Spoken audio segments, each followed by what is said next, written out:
Hey everybody, this is Rydo and we're back to another live stream of video game news. Today is Wednesday, May 22nd, 2024.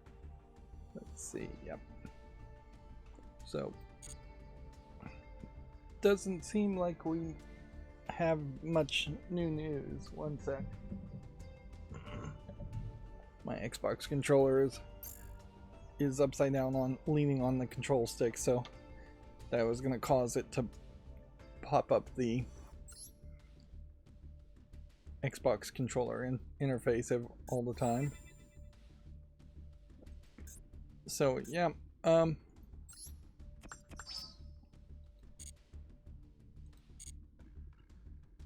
suppose we probably have a little bit more time to do the current event, and we're still low on card packs because we're just playing less. Not that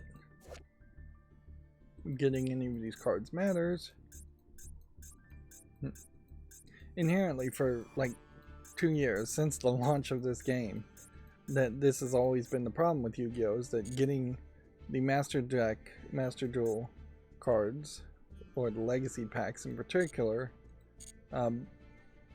just gives you a bunch of old cards that have no value. Might need to jump to number 2 as far as the loner decks goes. Alright,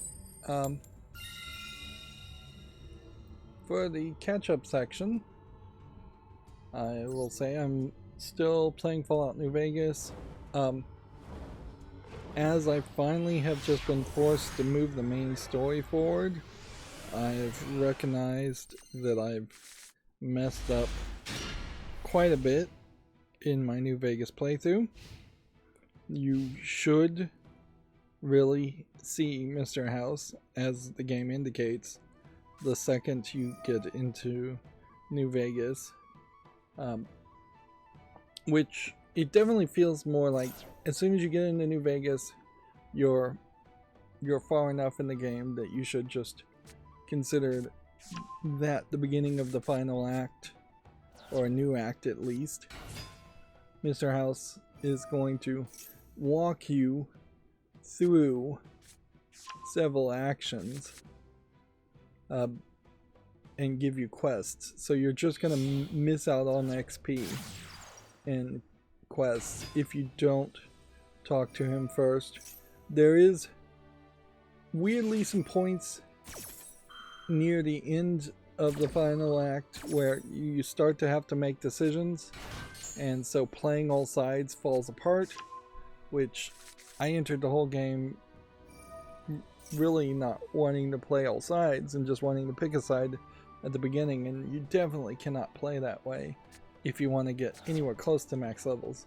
I'm at like level 38. I know in the main game there's probably 50 levels, unless there was just 40 for some weird reason. But I really question how much of those last 12 levels are just XP, like handouts from finishing quests.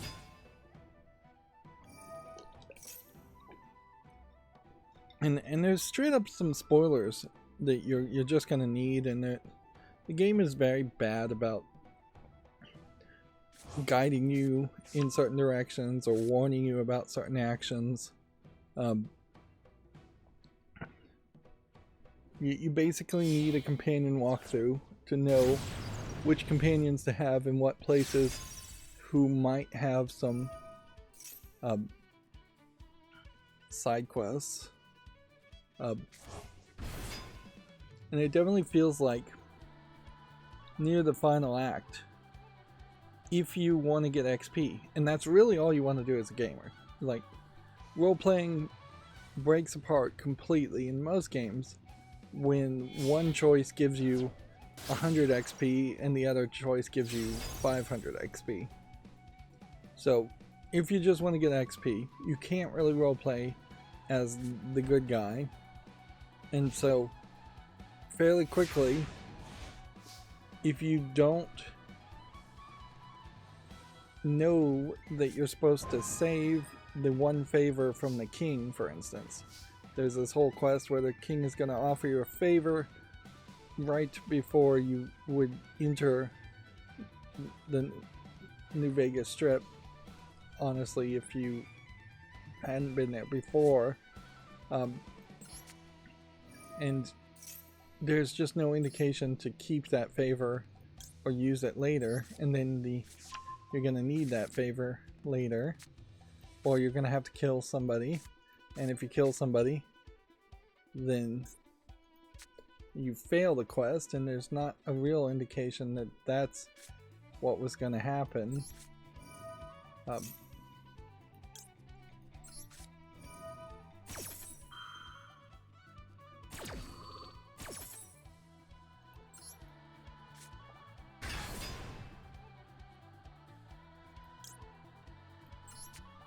So yeah,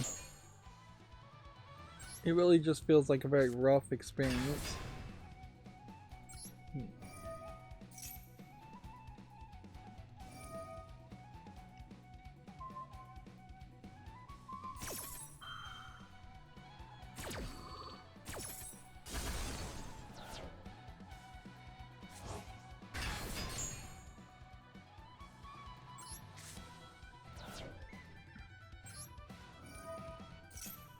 Yeah, and I don't know if there's really anything else to say about Fallout New Vegas.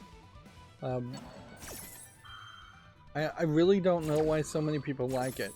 I realized that you could be modding guns this whole time, and so I think that just drastically changes what your experience is going to be with guns, as far as comparing it to Fallout 3, but it isn't that big of a deal.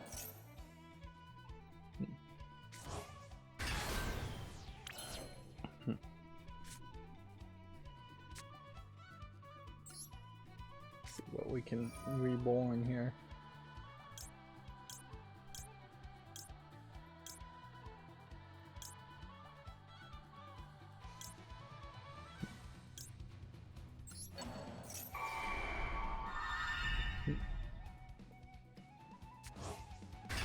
So yeah, having custom bullets, having custom...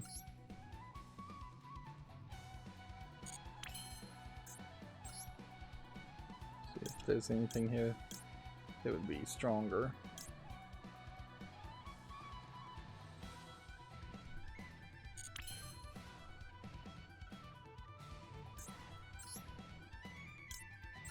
I guess you do this.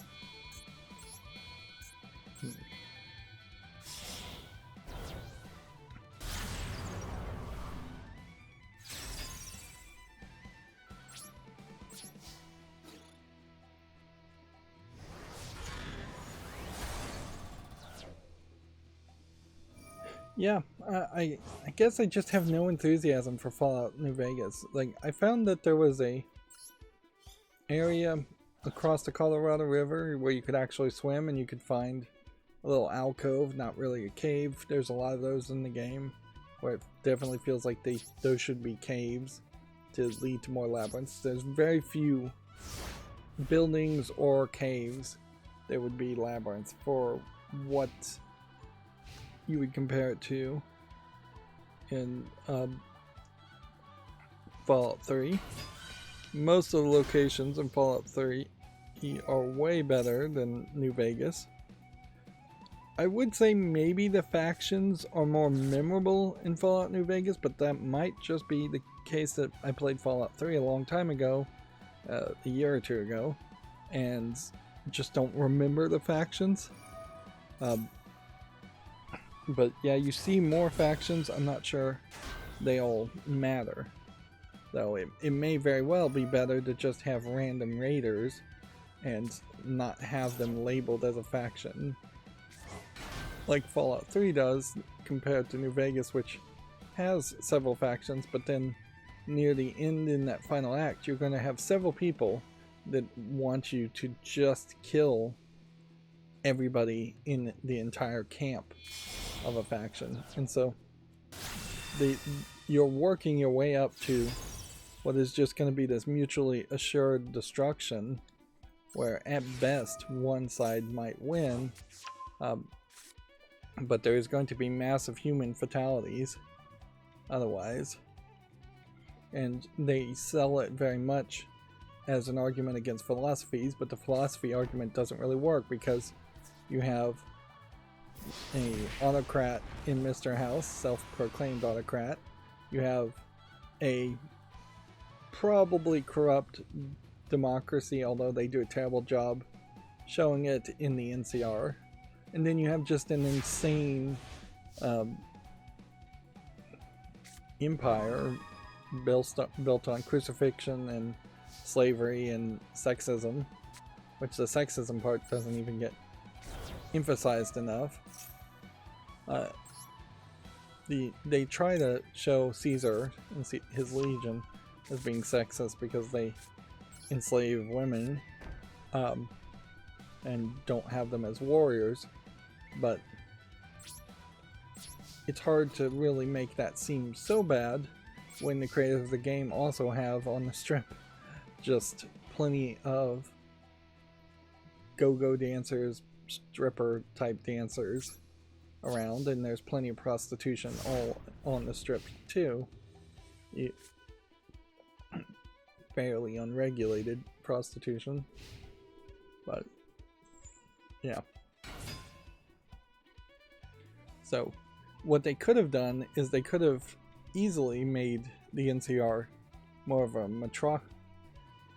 a female-led sexist group, where all the soldiers were female and all the males were service military assistants, and then that could more directly contrast where all the soldiers in Caesar's region are male and the women are second-class citizens.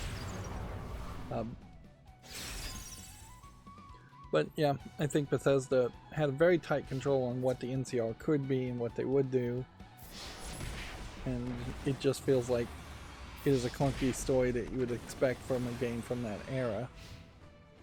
And the story is just not important. The gameplay also is not that important, so there's just a lot of non-important stuff on top of the standard Bethesda problems of way too much vendor trash, way too much game design made to push OCD players into being OCD. I definitely feel like New Vegas is way worse than Skyrim was. It just feels like the things you could do in Skyrim are at least maybe newer when they came out. That might just be the difference, is that since Skyrim did it first, and then every Bethesda game after Skyrim feels like it has just been stubbornly stuck by some force. I would assume it's Todd Howard himself, following some very strict rules that aren't that helpful to the game, while missing some very basic rules that would make the game better. What do I mean by that? I mean the fact that people who run shops will walk away at nighttime and go find a bed somewhere and sleep adds nothing to the game. The day-night cycle itself adds very little to the game and only is there to help the stealth mechanic.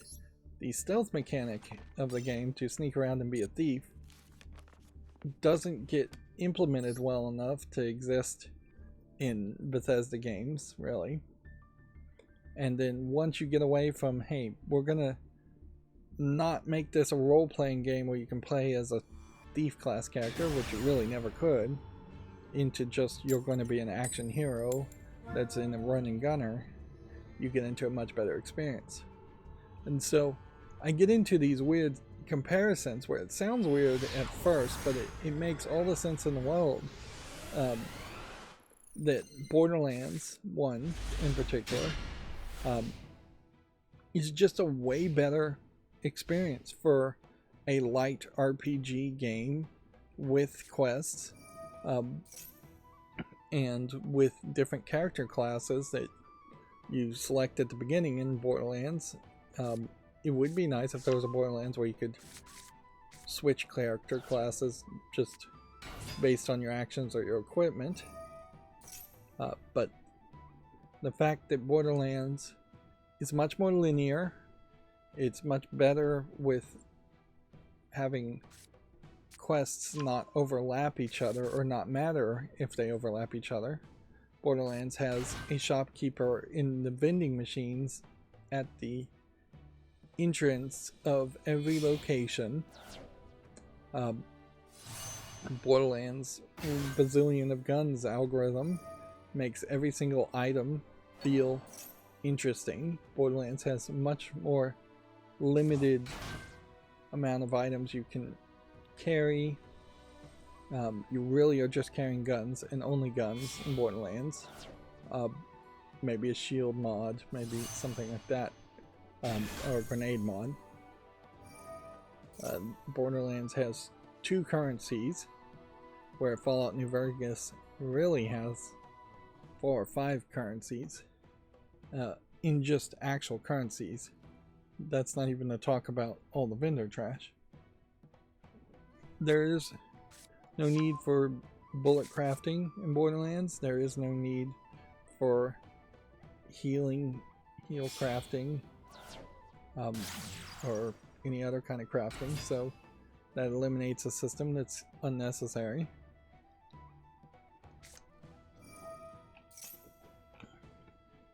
You really never get incredibly long dialogue trees, and I don't know if you really even have dialogue trees in Borderlands. It may just be all voice acted.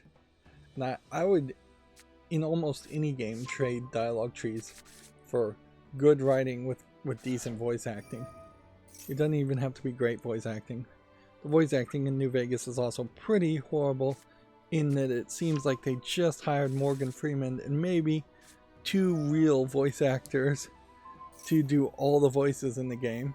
Felicia Day playing one specific character. I could see why people might not like New Vegas, because also there's just a point where House wants me to destroy the small presence of the Brotherhood of Steel. Which, yeah, just eliminate another faction, eliminate another chance for quests to be done. And inherently, the only right way to do this is, if you're going to get a quest that says kill a bunch of people, you probably should save and then kill a bunch of people and see how many quests you fail for killing that bunch of people, because the number could be fairly high. I don't feel like you can even fail quests in Borderlands. And it's not just a comparison to Borderlands. You also have a very close comparison to the first BioShock game. And certainly the first BioShock, with its audio logs that play as you pick them up, as you're running and gunning, is an amazing improvement. And so you would expect all of this to show up in like Fallout 4 or Starfield, and most of these mechanics don't show up. They are the exact same mechanics, and undoubtedly that's why Starfield is a failure in particular, is that you have a whole new game series and it is just doing the same things that people tolerated 10 years ago, 25 years ago, without even questioning whether it should be modernized. And that certainly doesn't paint a lot of hope for the next Elder Scrolls game. Like, I imagine you look at what is in Elder Scrolls Online, and that is exactly what you can expect to see in the next Elder Scrolls single-player game.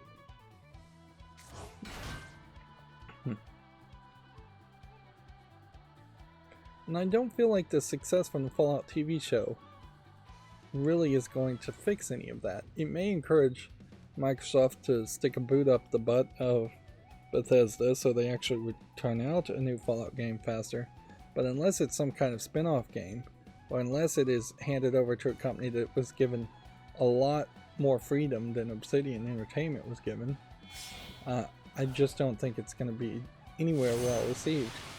I can't imagine, now 80 hours into playing Fallout New Vegas, that too many people are actually going to enjoy playing Fallout New Vegas after watching the TV series.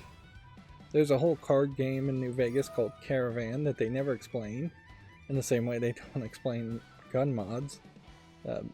Modern games would have popped up some kind of suggestion that would have said, hey, you can mod this gun. You basically have to buy all the mods to mod a gun, and then I'm not sure you can use the mod or remove a mod once you put it into a gun. So very expensive mods that really should go in named items at best.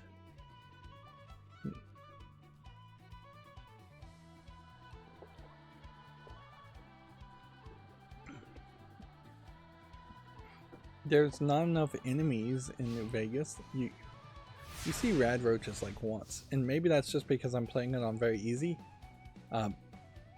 It may very well be a case that the game is totally broken when you play it on very easy and you just don't run into enough random encounters. That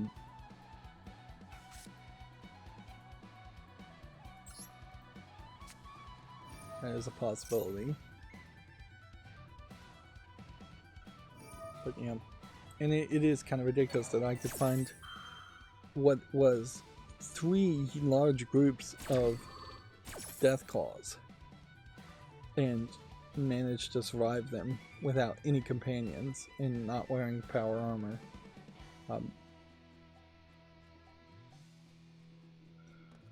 I think I'm pretty well confirmed that everything on the lower right side of the map in New Vegas is also nothing.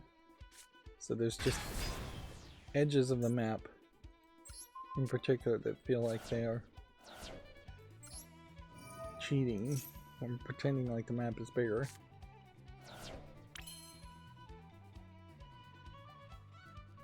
Yeah.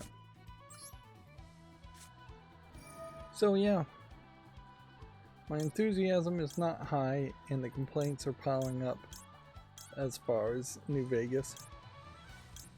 I really think it is much more a case of Stockholm Syndrome, that after Skyrim it was majorly successful, people wanted to play the next Bethesda game and they saw New Vegas as the next Bethesda game, and then there was deafening silence for many years after that,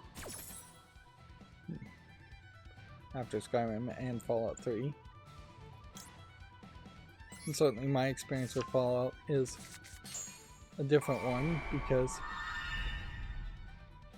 I came in playing Fallout 3 on the Xbox 360, and it was many years until after that I played Fallout 3 again and tried to look at Fallout 1 and 2 and Tactics, none of which of those games really worked for me. It definitely makes a lot of sense for them to potentially remake the Fallout 1 and 2 game stories in a completely new layout and environment. They could be smaller, catch-up, more linear experiences.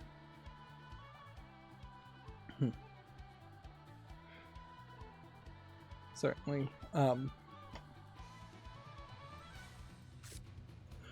And it would potentially be a great time for people to be hired to make a Unreal Engine side game in the Fallout universe. Now, honestly, I don't know how much you really need the Fallout universe. Yeah. I think the Metro game series might very well be the evolution of what you would like in a Fallout game, in just a post-apocalypse with mutant animals. And BioShock, again, feels like a weird comparison, but it really isn't. You've got Big Daddies, which are just enemies in power suits equivalents. You've got Splicers, which are your raiders slash animal equivalents. Andrew Ryan and Mr. House are almost certainly extremely similar. I imagine they both were thought up at the same time from Ayn Rand readings and the rise of libertarianism at the time, which was definitely based off Ayn Rand's writing and readings.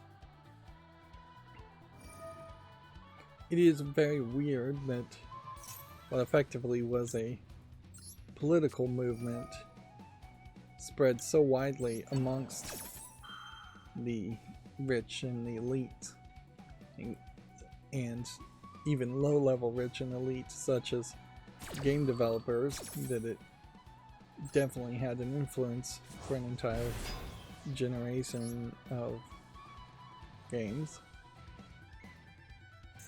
Although, yeah, libertarianism's popularity seems to have fallen away quite a bit these days. I think the COVID pandemic in particular highlighted the problem of a Atlas Shrugged style mentality, in that a libertarian mentality that just rich people should pay for their own private police and there should be no government at all, a very limited government.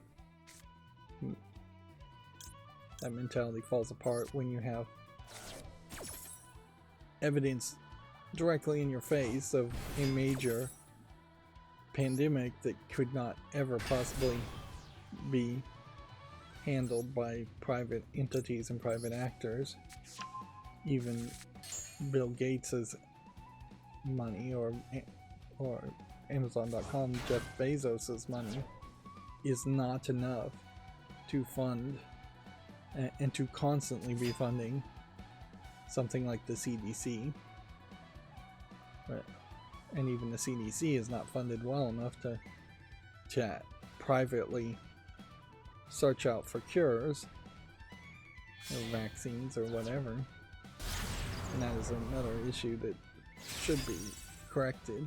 There should be a lot more government-run labs looking for actual cures for diseases instead of private corporations looking for treatments for diseases that cost thousands of dollars a pill and that will never actually cure anything. Will just get them hooked on those pills forever. Oh, this deck is terrible.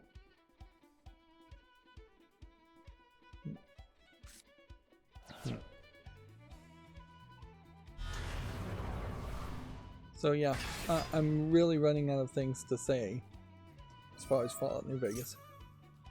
I did some other things. I adjusted the thumbnail on the streams to be bigger. It's still the same old art. I just cropped it and stretched it. Hopefully that doesn't look too terrible. But that is about the level of my artistic skill.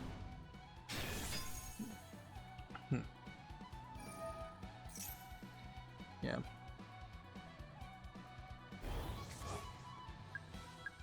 Yeah, come to think of it, I don't think there really is much more that I've done lately. So, let's talk about the news. Doesn't feel like a lot of it. Here I'm just gonna lose. So, the PlayStation apparently is working on a new platform for free-to-play mobile games. A job listing is looking for a software engineer to design the platform, so this feels like this is extremely early days, and it seems like it's weirdly public. It also highlights that there apparently is nobody inside of Sony Interactive Entertainment who knows how to make a platform, which, what does it really take to make a platform is an interesting question for mobile games. It just takes somebody who knows how to program a app effectively. Yeah, and the vast majority of any kind of platform is going to be around user interface optimization.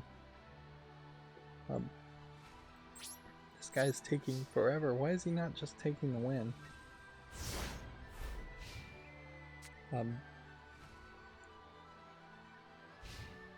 Clearly, Sony and most companies didn't think that the EU was going to force Apple to let third-party marketplaces on their phone, and without Apple, you aren't going to get the customers who are willing to pay for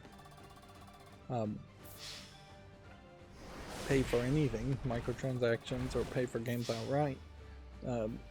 Google Play and Android users are just way cheaper than Apple users are in that case. But to be fair, that also is probably a testament to Google Play Android users being just smarter too, because most mobile games are absolute garbage and don't deserve to earn any money. This does paint an interesting picture where it could be a future where PlayStation leans extremely heavy into mobile gaming, and all of a sudden consoles as a concept are lost in favor of mobile gaming. Which, when we're saying mobile here, we're meaning cell phone gaming, I assume. Cell phone and tablet, not just that they are going to make something like a Switch competitor, which PlayStation probably should do that, but they already tried that with the PSP and it failed to receive any positive press at all.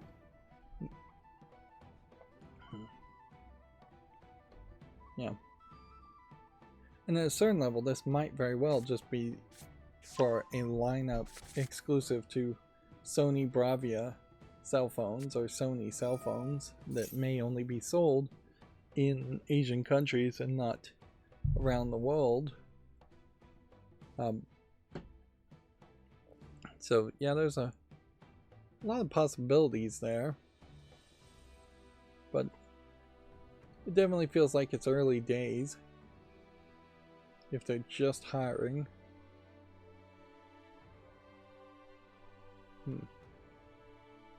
This may be a case where they are listing a job when they already have somebody planned to be hired internally or externally, and they're just legally required to list a job. And there's a wide gamut there as far as what the mobile games could be. It could be that they are going to be side games designed to really just promote you into purchasing PS5 games at $70 plus a pop and buying the PlayStation PS5 hardware. Or it could be that they're completely disconnected games. Yeah.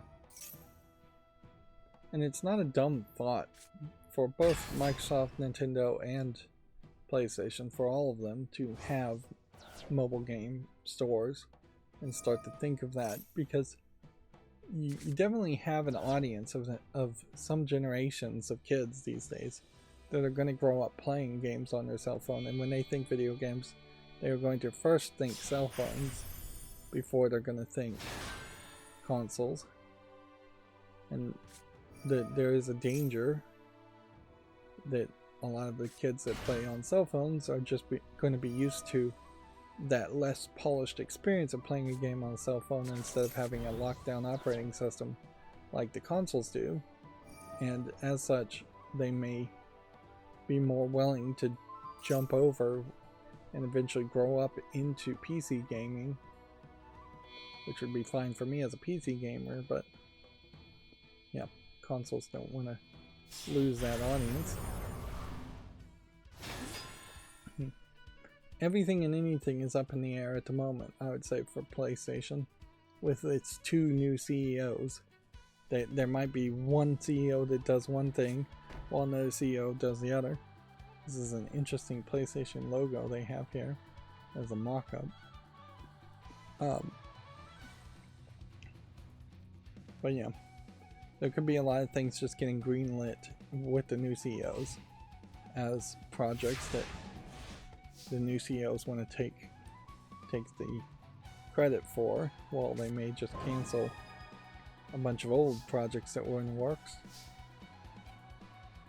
Really, it to me feels like there's a really large number of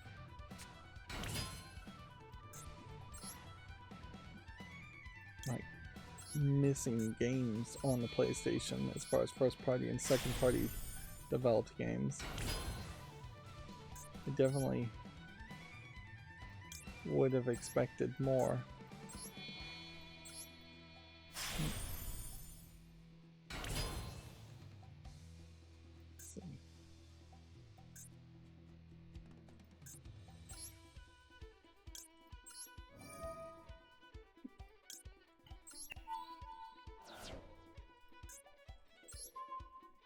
These take too much still.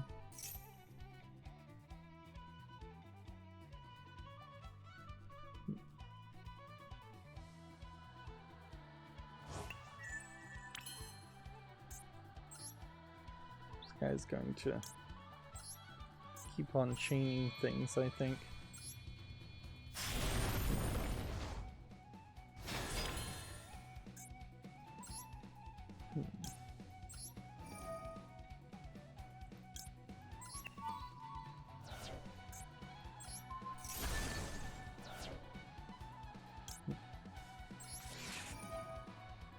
This does anything.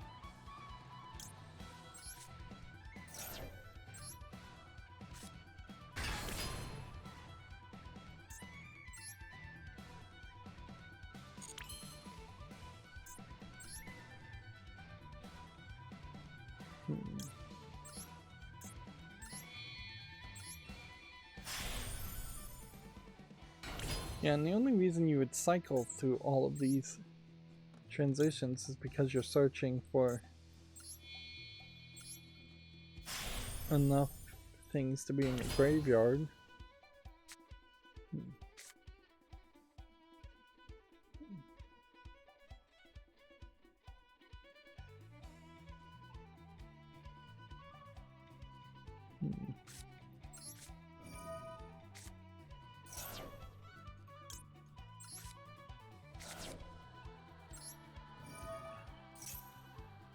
I definitely feel like today's a bit of a slow day. I've had some weird twist on my sleep schedule lately, where I slept 4 hours one day and then slept another 4 hours like 12 hours later for the next day.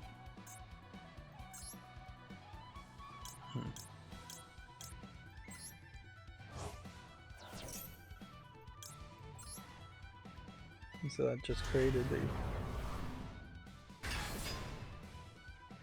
fairly weird situation now where yesterday I fell asleep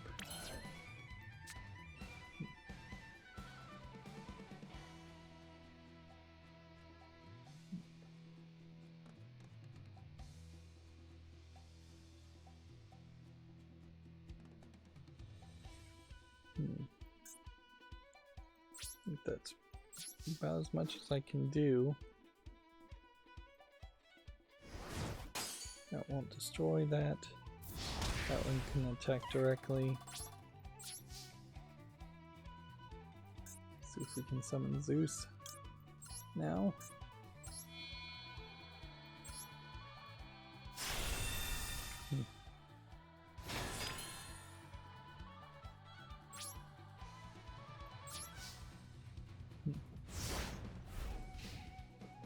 This will be our last game for today. It's hardly news at this point, but Suicide Squad Kill the Justice League's latest update adds new enemies, which I guess technically if you're a news video game journalism site and you get a press release, there's no reason not to put out an article other than just pure laziness. But relevancy on a game like that is approaching zero. This is kind of a follow-up from a story several months ago. A special Namcom edition of Picross is coming to the Switch next week. I believe it was director or developer, main guy in charge of Picross, was interviewed several months ago and said basically, we'd love to make a new Picross game, but it's up to Nintendo. Apparently Nintendo has something to do with the license of Picross in particular. So saying that publicly seems to have moved some things along, or set some things into motion, perhaps for the first time, as far as making a new Picross coming to Switch. At least that's what I remember. It's hard to really follow up on a story that was an interview months and months and months ago. There's a ton of news that gets reported, very little that's important, but I don't have any kind of record system. I don't know how I really would keep a record system. Well, there is one way I could see. I could take all the headlines that I'm using to make clips, which I'm still kind of working on that. I could take all those headlines, I could put them into an Excel sheet, and then I could try to connect all the company names together, or all the game names together, or all the words together in general, with a large blacklist of words that just wouldn't matter, such as V of A for PlayStation 5 would be a word. But inherently, to sort through something like that, you either do a very basic search, which isn't going to be very helpful, or you need to put it in a completely different software for what would be a word cloud.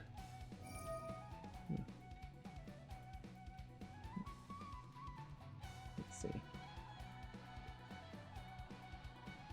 Yeah, and that's really what you would need, is you need a word cloud, and theoretically I would think the word cloud would be something along the lines of PlayStation or Sony, Nintendo, and Microsoft as the three biggest elements in a word cloud.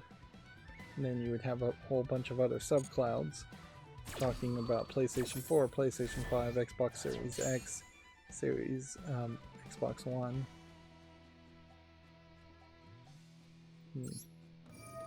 Things like that.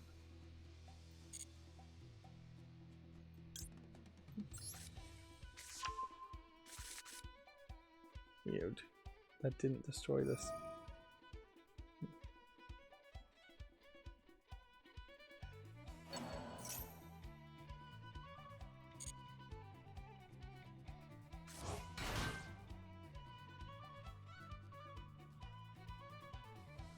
Yeah, I don't think I'm gonna win here.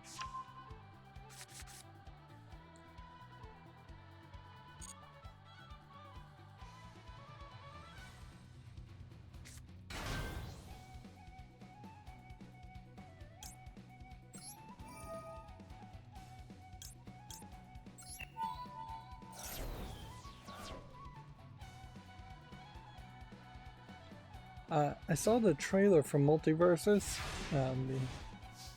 Yeah, it still feels fairly weird to have so much randomness there.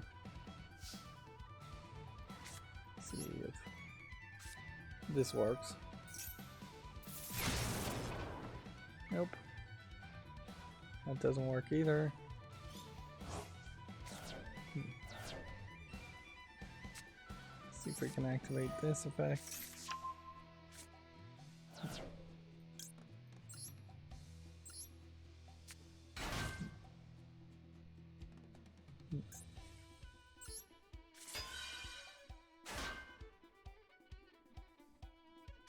Wow, so there's nothing we can do here.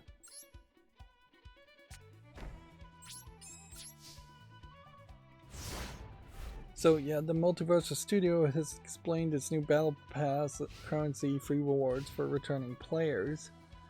It definitely seems to me like it is a game that, if it is not free to start, it is going to be heavily focused on monetization. A premium currency called Gleamium through normal gameplay can be grinded out and is included in both tiers of the Game Pass, of the Battle Pass.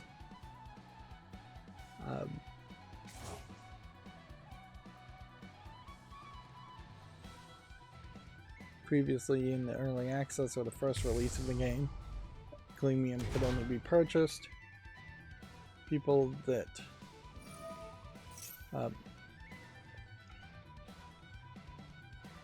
yeah, I don't know. This is videogameschronicle.com. Check out this article if you care. I just can't care really enough about Multiversus. I'm very low energy at this point right now, but I'm also very unenthused around Multiversus.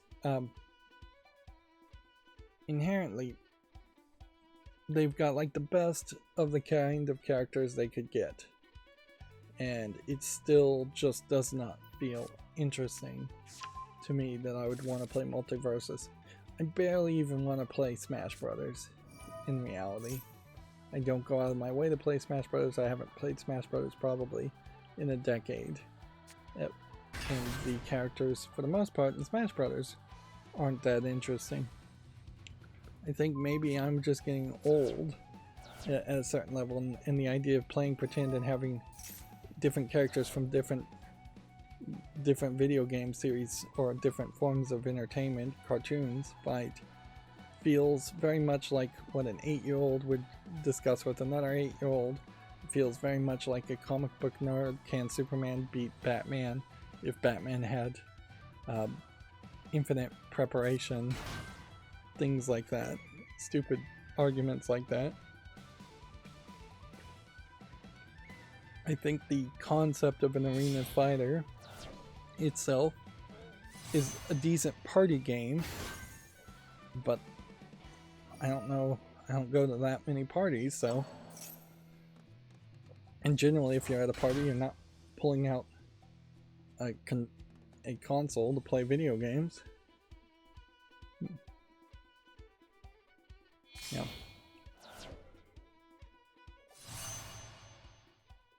So, yeah. I think I am just over arena fighters. If I was going to play a fighting game, I think I would prefer to play a one-on-one fighting game where I could actually learn moves and get better at the game, where Smash Brothers on a casual level of players is just button mashing. It totally is designed for button mashing.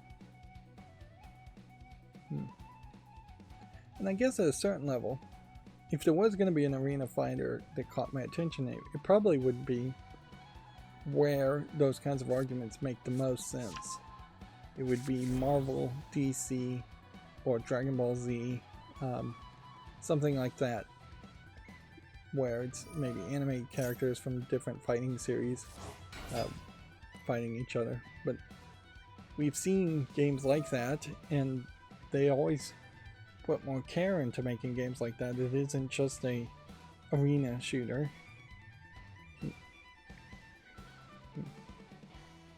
Yeah.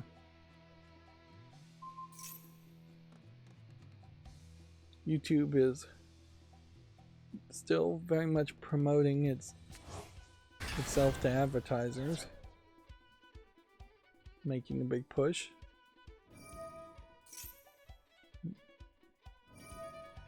Don't know if there's anything really to say there.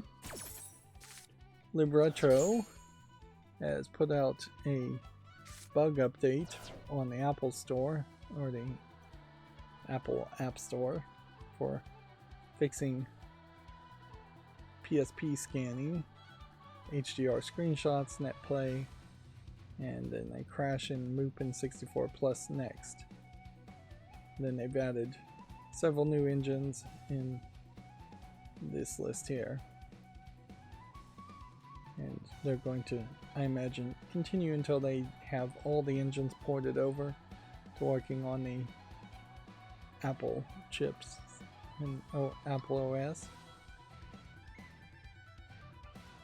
The National Video Game Museum in Frisco, Texas has put out a post, which seems like maybe they're getting a little bit better about putting up posts, showing off a device called the Phantom.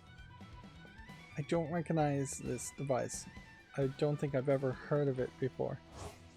They say it was one of the hottest stories in gaming back in 2004, before being delayed, cancelled, and fading into obscurity. I must have just been busy in 2004. Let's see. Well, how do you get a full screen image these days?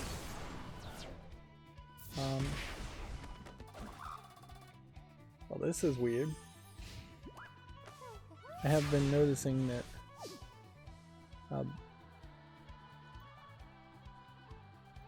Twitch has gotten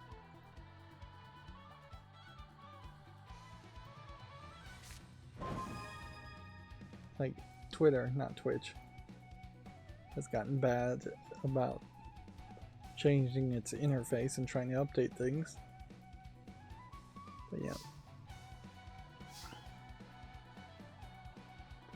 Full keyboard, seemingly no mouse connected to it, although it looks like there might be a mouse here.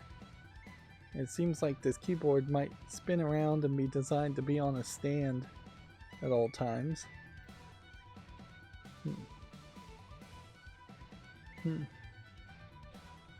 Yeah, 88 key keyboard would be what I would assume this layout is. So this is definitely the idea of having wow.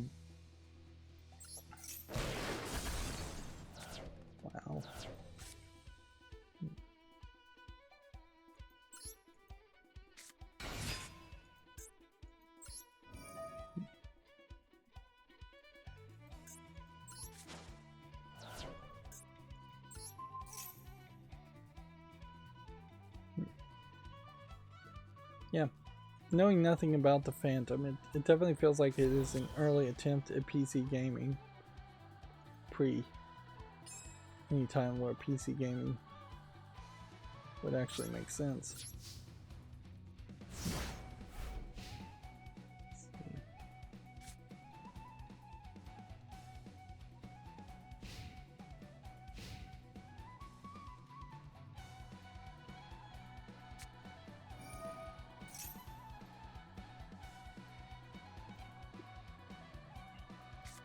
Yeah, you can see it's got a regular plug into it. It has a what looks like RGB, DVI, S-Video, and composite connections. I'm not sure what all of this would be though. It says full surround sound. Using red and yellow inserts on the RCA connections. So you have a front left, front right, center, subwoofer, rear left, rear right. So 5.1 setup. It has two USB connections and an Ethernet port. And I'm not sure what this is. This looks like a button to turn it on and off. And then this to me looks like USB-A connection.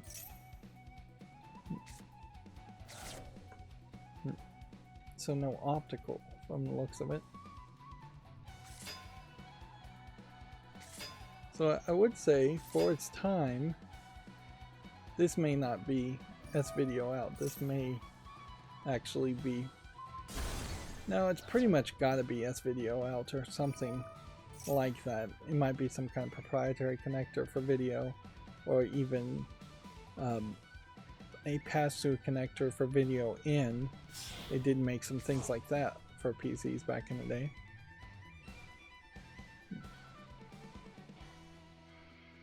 Well, connection-wise, the Phantom looks interesting, but it definitely feels like it was a product that probably would have been way too expensive. And there just wouldn't have been an operating system around it. And I definitely suspect that this Phantom, which obviously at least mock-ups were made, here, like this must have been a prototype. Seems like they don't have the mouse with it. And it may be that the mouse just does not exist anymore. Okay.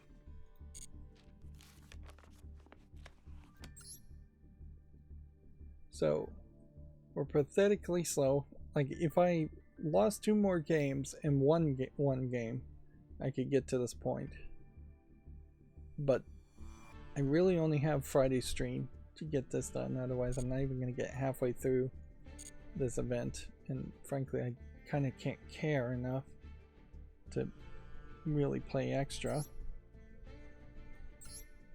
There probably are some times when I would have just enough free time to play one Yu-Gi-Oh game, but one Yu-Gi-Oh game is like 20 minutes and there's usually something else I can do.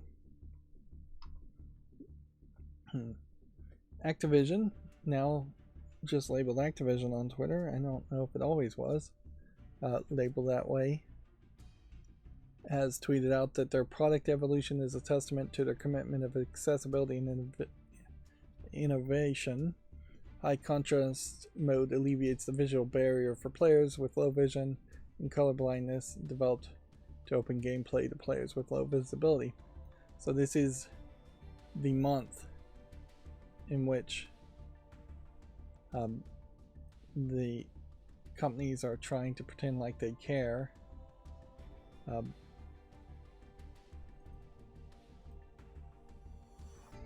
As far as accessibility goes. And I would say that they are probably patting themselves on the back for something that haven't really accomplished. Yeah, Twitter is just getting worse and worse. I don't know if I can actually make all this disappear. Seems like it has a special element for every comment.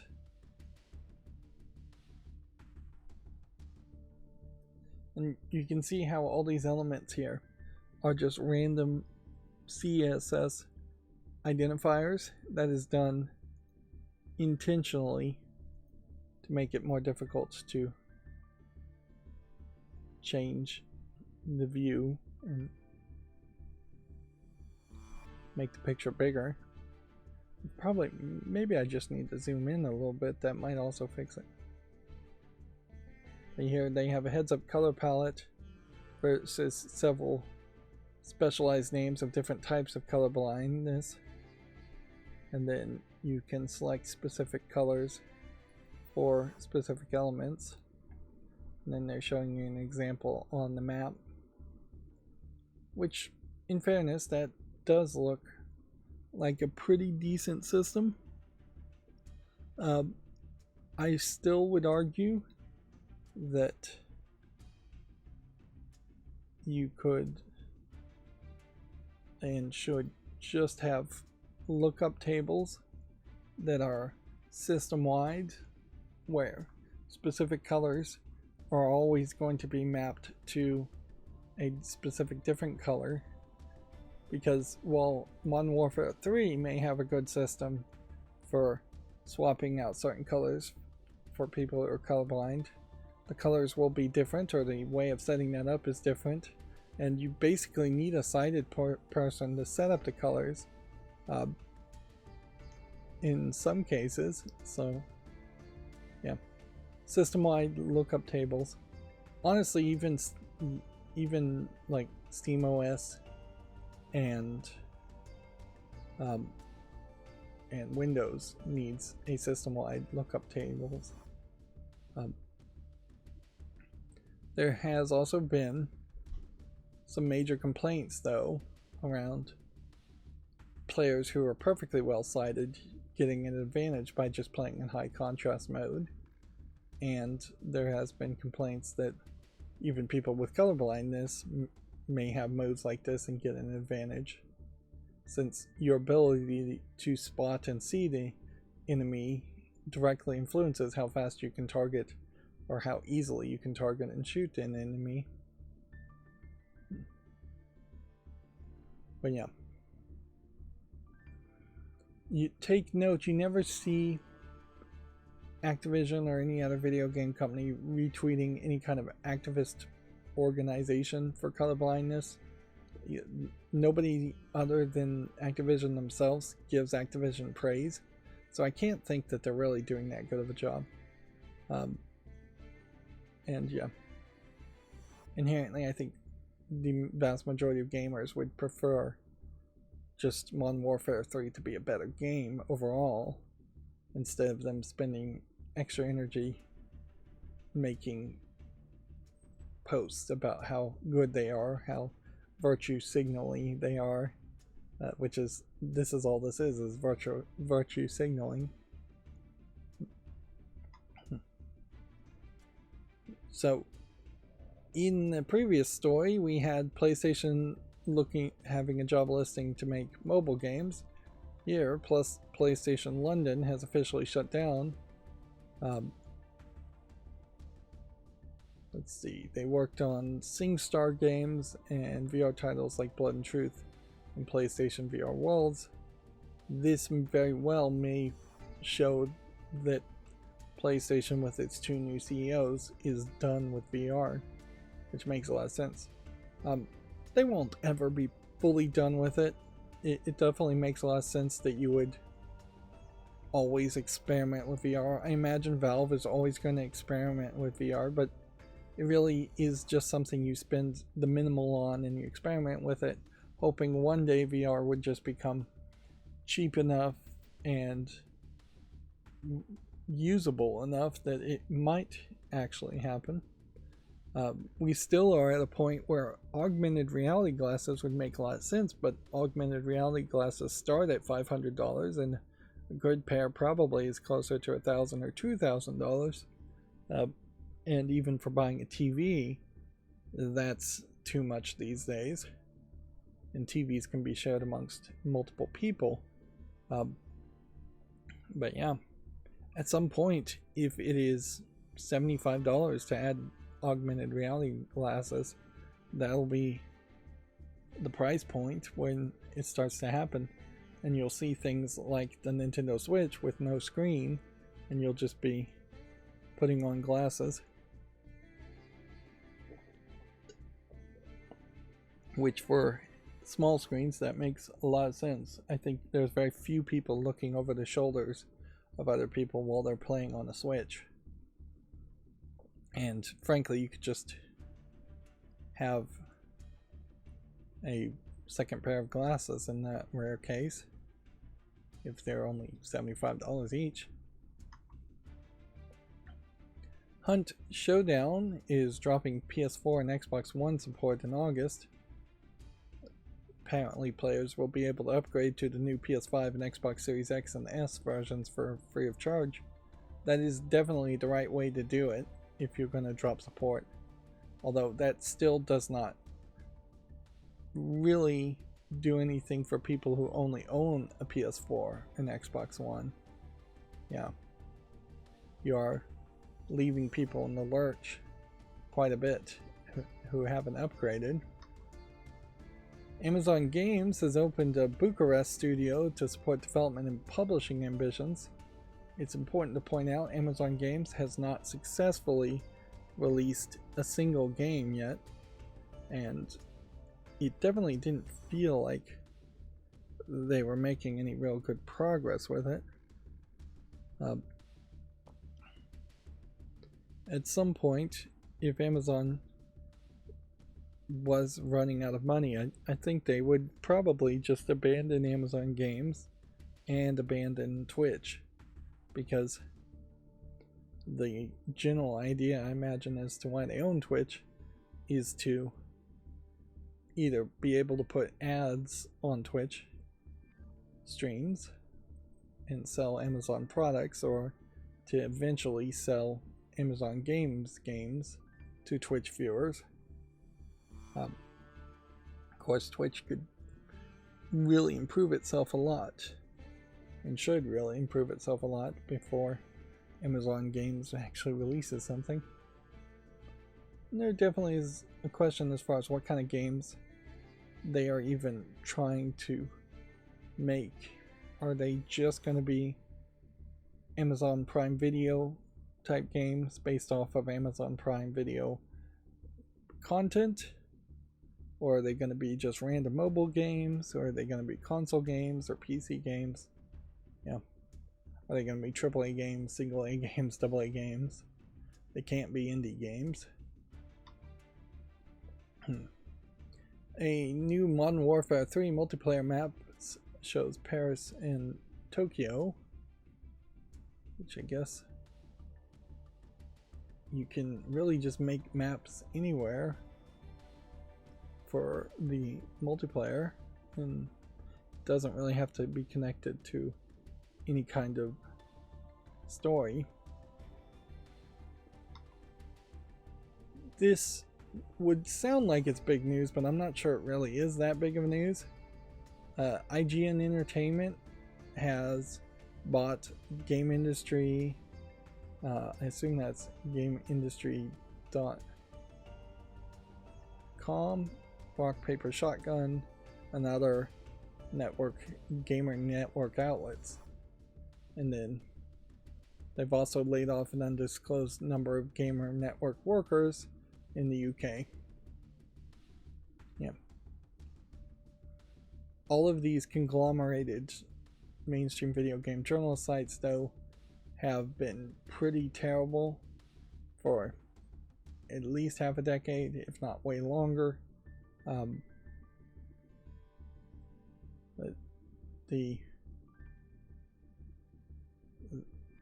The conglomeration effectively is just continuing, and it's laying off people, but honestly it's the right people, in my opinion, to be laid off.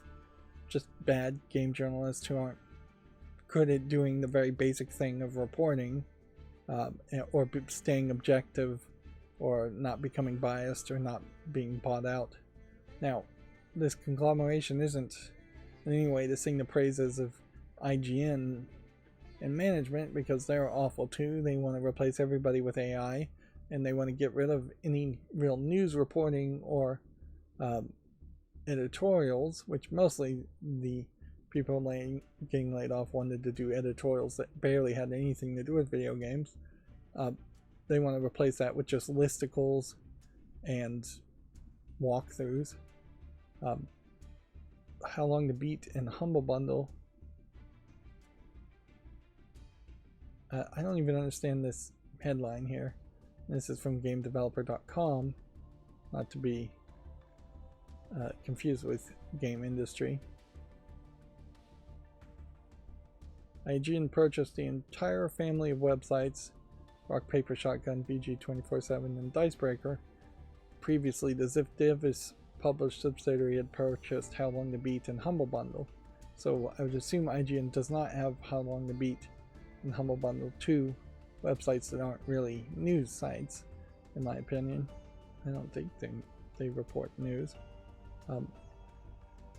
I know Rock Paper Shotgun, VG 24/7 are extremely similar in their look, use the exact same CSS and HTML programming in the back end, and it was effectively just several websites that were reporting the same thing as if there were multiple websites. They didn't really have much of a personality to them that was different. Back when I was using Rock Paper Shotgun and VG 24/7 as potential news sources, I couldn't tell you which site might lean one way or another. They all felt exactly the same.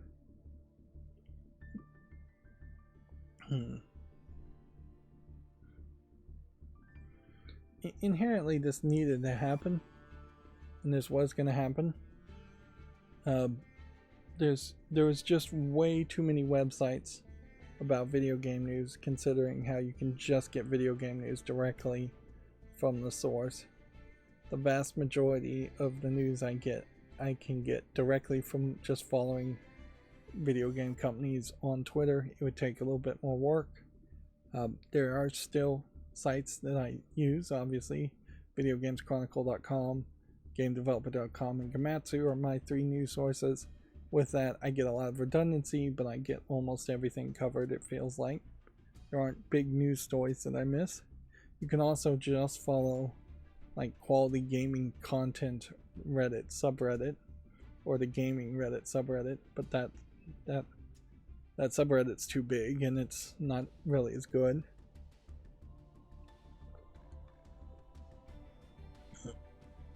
Most video game news is not really that important. And so I don't think I'm even going to be alone to say good riddance for Rock Paper Shotgun. And I believe Kotaku might have been in that group too.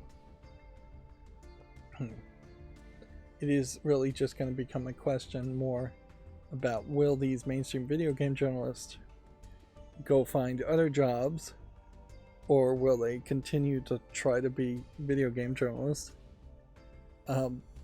We've seen that happen with Giant Bomb. I've been through this cycle before. We have Jeff Gerstmann just making his own YouTube channel and changing absolutely nothing about how he reports or talks about things, and just having enough name recognition that he's succeeding somewhat on name recognition alone, despite the quality of his videos being incredibly poor and the quality of his criticism and reviews being incredibly lackluster. And then you have Nextlander, who is 3 former Giant Bomb employees who put a decent amount of polish on their videos, but still really don't have any relevancy. So I wouldn't be surprised if you see a lot of these laid off employees not getting other jobs in the industry and just trying to make their own websites. And so far that hasn't really happened and succeeded well. There will be a point at some point in the future where maybe there's only 3 or 4 video game sites that are actually reporting on news. Probably not. It's too easy to run your own website for nearly no money at all. But then there is also a point here where if Amazon.com, say, bought out IGN Entertainment, then Amazon.com might turn all those websites into hyper positive websites that are just trying to sell games on Amazon.com. In the same way that GameSpot is just a magazine to sell video games from GameStop, and nobody really considers it to be objective journalism. I wish there was something nice to say here, but there really isn't. Like, I've long since not liked any of these websites, and I think a lot of gamers feel that way. They either are ambivalent to the websites and never went to them in the first place, or haven't been to them in years, or they actively don't like the websites. Gamergate definitely accelerated that feeling for a lot of people, even if you weren't involved in Gamergate or barely even knew what it was. When you were even on the outskirts and you had mainstream video game journalists attacking gamers, which that's never really stopped. Like, even now, you'll get the occasional article of why gamers are bad and toxic and sexist and misogynist, and they'll just go down a list of things that end in ists and why this game is bad. Stellar Blade, like most recent one, there was an article claiming Stellar Blade was sexist, which got a lot of pushback. Yep. There's not a single mainstream video game journalist at this point that I admire or want to hear the opinion of.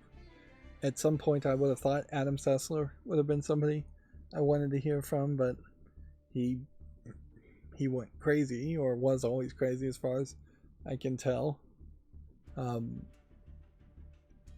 Yeah, certainly I would have thought Jeff Gerstmann's opinion I would have valued more, but I really don't. And certainly, as a content creator myself, what I do may have very well colored my opinion on what other people do.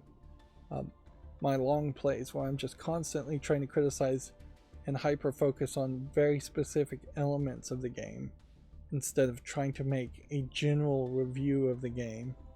Like, I don't review games and go, well, the audio is obviously a 7 out of 10, but the video is 9 out of 10. Like, I'm not trying to put games on scales and give a score. I'm not trying to lump all the audio together as one thing. I don't say things just like audio. I would say the music, the foreground music, the background music, the sound effects. I want to get more into the details there. And the fact that I can do it when I'm criticizing a game tells me that there is room for other reviewers to review games on that aspect. The one group of almost video game critics would be DF Retro, that goes into that hyper focus around the visuals more than anything, and frame rates and things like that. I can respect DF Retro for when they're talking about visuals and frame rates, because they feel like they are the expert in those fields. But I honestly wouldn't care about DF Retro's opinions if they started talking quality of games, or story writing, or something they just haven't proven themselves to be interested in talking about up until this point.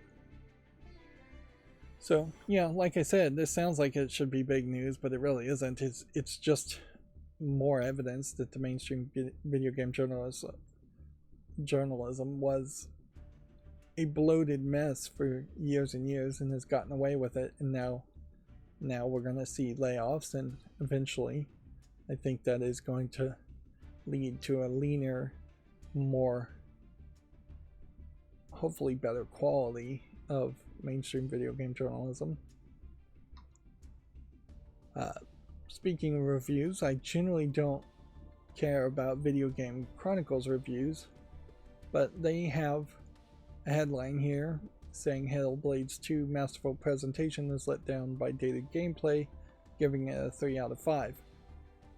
And without actually reading the review, that's generally what I expect I'm going to see with other reviews of Hellblade 2.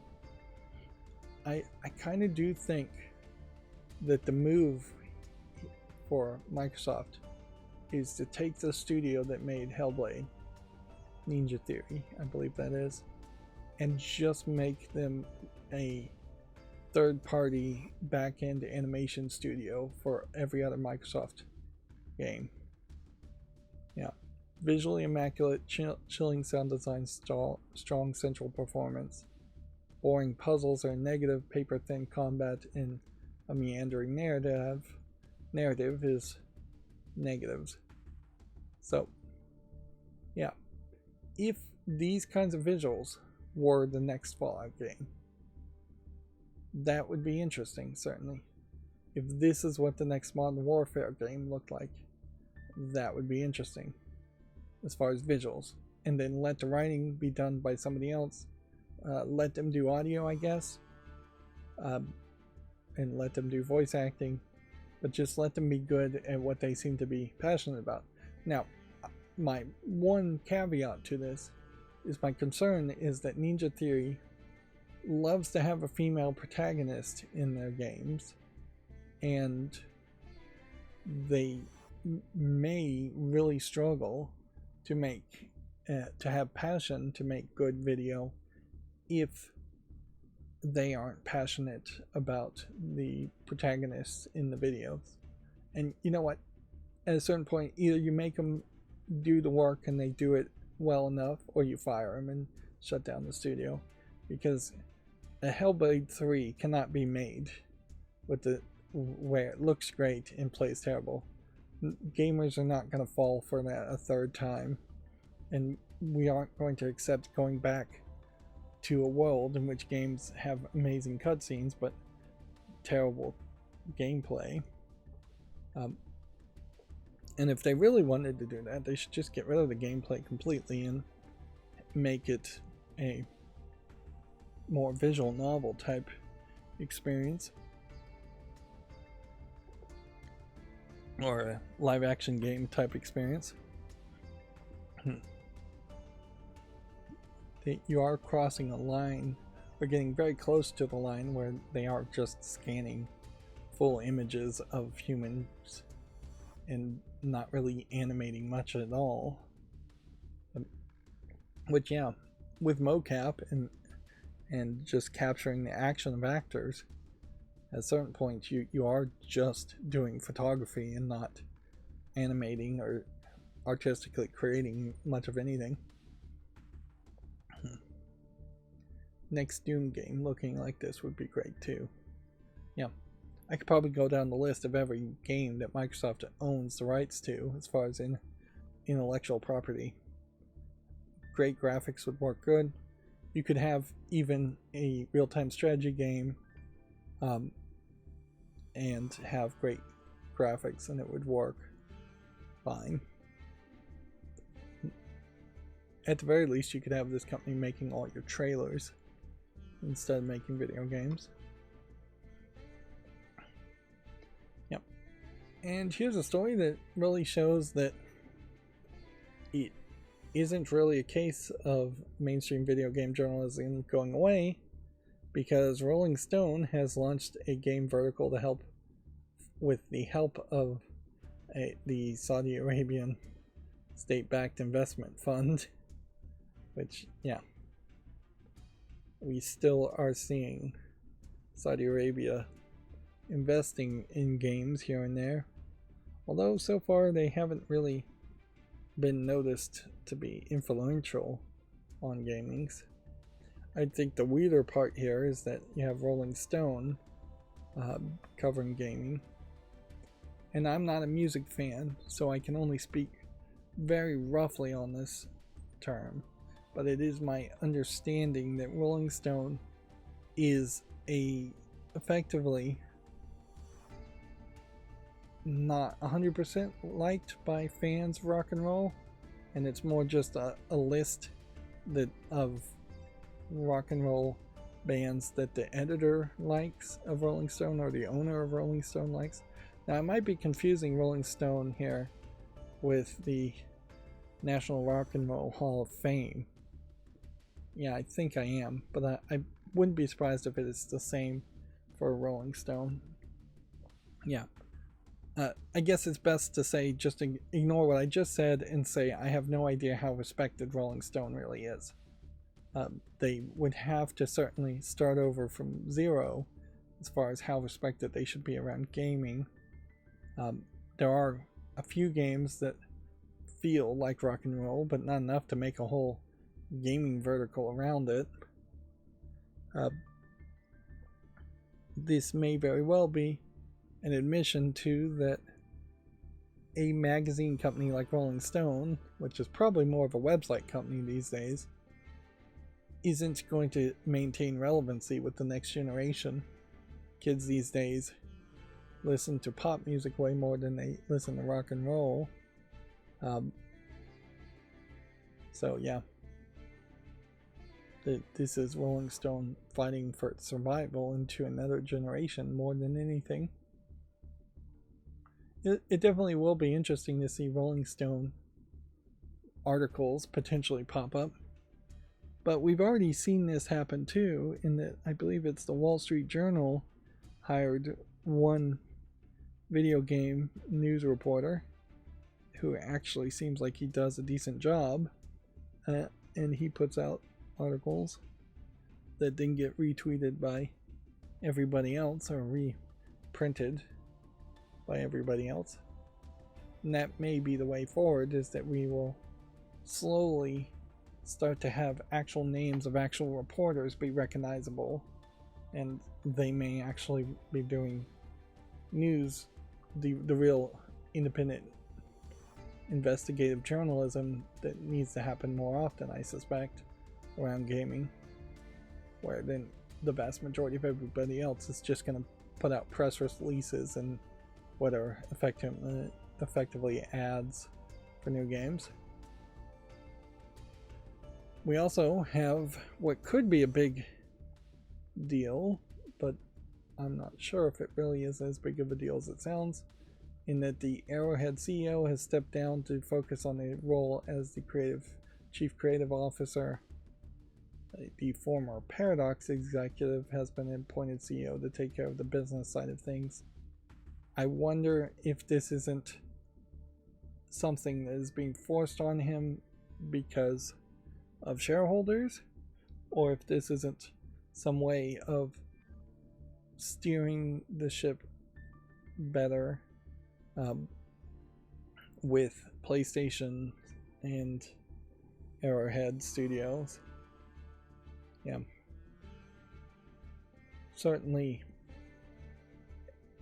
Helldivers 2 on PC has had way too much controversy for a game that otherwise was very beloved, and the CEO, former CEO now, didn't, I think, do the very best that they could have done to prevent that from happening.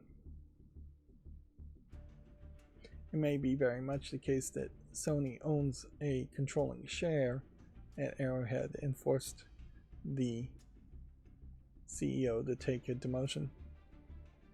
Inherently in upper management, you just can't do this. He is out. Like, you can say you're stepping down to take care, to be the chief creative officer all you want, but if it is a world of sharks, and if you aren't always swimming, you're drowning, and to go backwards is to effectively lose momentum that will never be regained in a upper management CEO level. The only thing he can do now is, he almost certainly wouldn't become CEO again, is he could become the CEO of a new company, or at best he's going to stay chief creative officer until he retires or gets fired, which inherently you've put yourself in that position where you are basically unfireable as the CEO, and now you are very fireable after saying some things on Twitter that caused more controversy than it really needed to have, or just running the business poorly. I think he's more fireable because he ran the business poorly in the negotiations with Sony and their requirements for PlayStation Network on PC. To my knowledge, the Helldivers 2 is still not available for purchase in over 180 countries on Steam. But yeah, everybody's talking about this because Helldivers 2 is one of the most recent games that there's a decent chance Helldivers 2 still will be considered Game of the Year. The list is fairly short. You got like Helldivers 2, Stellar Blade. I don't think Sea of Thieves is going to make the list, and I can't name anything else, and we're in May. And then Video Games Chronicle says that the Paper Mario Thousand Year Door remake has reinstated a censored character's trans status. References to Vivian being trans were removed from the English GameCube version. Which, yeah, this is a bit of historical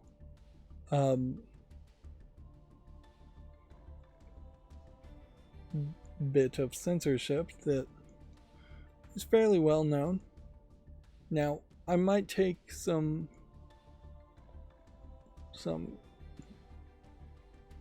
I might argue that these characters aren't so much labeled in Japanese as being trans or transgender. The phrase and the concept of transgender is kind of new. Transgenderism definitely feels like it is now very much thought of as a actual mental mental situation, disease, condition that is treated with transitioning, whereas transvestitism, which is what they don't really use anymore, or transsexual, which is phrases they don't use anymore, or the way people thought and the words people used back when this game came out. And certainly when I think the Rocky Horror Picture Show and think transsexuals, it's a lot of cross-dressers dressing for sexual pleasure. It's not ever run through my mind that when Brad or Janet in the Rocky Horror Picture Show were cross-dressing into different gendered clothing, that they actually felt like they were a woman, but they were presenting as a male in a male body, or that they felt like they were a male presenting as in a woman's body. That there was just no thought there at all. So that's what I think of when I think of transsexual, and I think there is still room to use that word in that case, as this is a fetish that is done during sexual activity, not something that you live with 24/7 and is part of your personality, where that's where I think of transgendered. The Japanese language has very few words that directly translate, and very few words around this, and really just doesn't talk around any kind of queerness at all. So when these jokes were written, it definitely was more of a case that characters would just say the male word, like bokawa, which is, if I pronounce that right, is the Japanese way in which a male, a adult male, would refer to themselves saying the word I, whereas a female would say watashi. And so that would be the subtle difference in a lot of these cases, is that you would have a female presenting character and they would just say bokawa, saying that they are male. And inherently, they are retconning some games to make characters more transgender than they ever were, and the Japanese are just trying to do whatever they can do to avoid controversy and sell as many copies as possible. But yeah, the Doki Doki Panic game, which was sold in the West as Super Mario Bros. 2, had said in the instruction guide that the dodo was actually a male. For a joke, they said it was a male even though he was always holding on to eggs, or shooting eggs out of the man.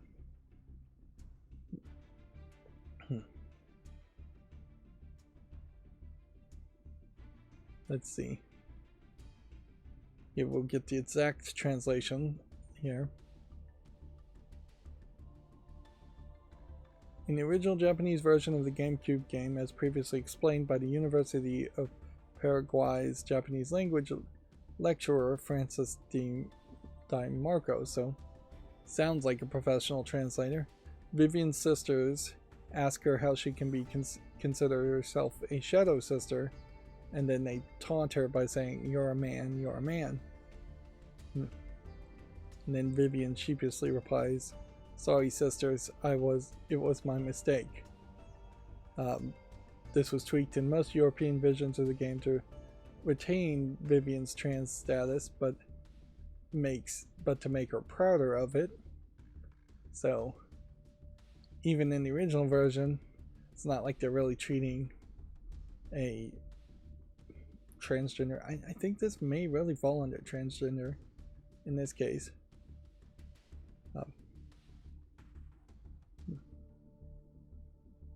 See, in the Italian version it was translated, "That's true, you two are sisters, but I am a woman too now. I'm proud to have turned into a woman." In the English and German versions of the game, so if anything, this really shows where the United States has been less progressive than I really think they are. The United States thinks it is. And I guess Germany has never really thought of itself as being progressive. It has completely removed any reference to Vivian being trans, instead to have her sisters calling her ugly.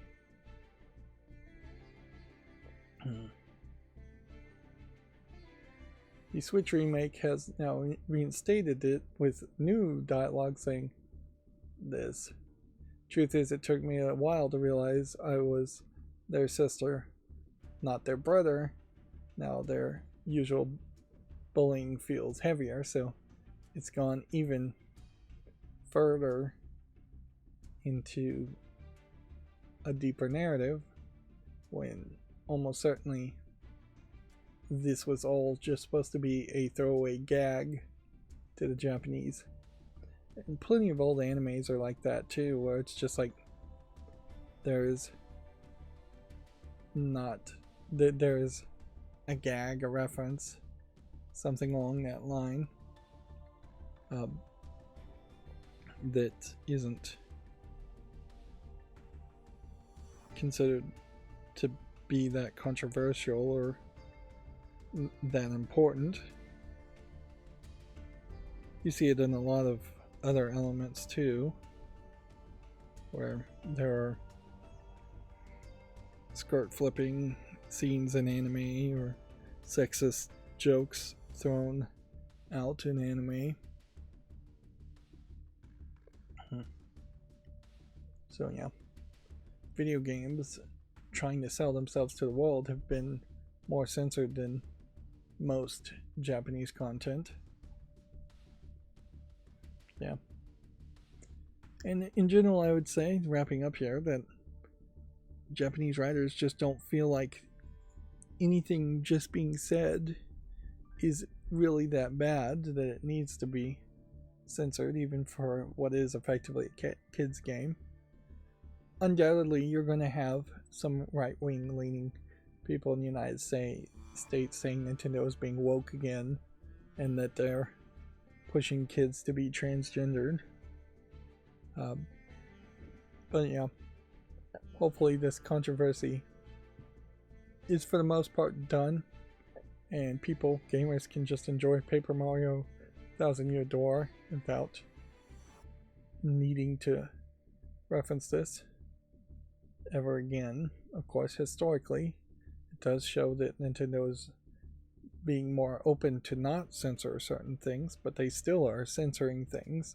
And even in this case, I would argue they still are censoring the game somewhat, if you consider the remake to be a proper remaster of the original game. But I think you could probably let that slide and say, well, the remake probably is changing a lot of things, and so this is the general feel of the same game, but this is not the same game. And if you want to play the original version of the game, well, then you'd have to either play the censored English version or learn to read the Japanese version, which it wouldn't be really worth it to do that. Yeah. At a certain level, I would say remakes of games are much like the remakes of the Star Wars movies. The enhanced editions with all different kinds of cuts and extra CGI. But yeah, more importantly, and this may highlight where Video Games Chronicle is more focused, it's important to point out that the Thousand Year Door game is running only at 30 frames per second, where the original game ran at 60, and then they have modified the button press timings to make it easier because of it running at 30 seconds according to DF Retro. So that is more important to talk about because that is going to affect your overall experience of the game. This conversation is one small conversation in a very large game, easily overlooked and not even played.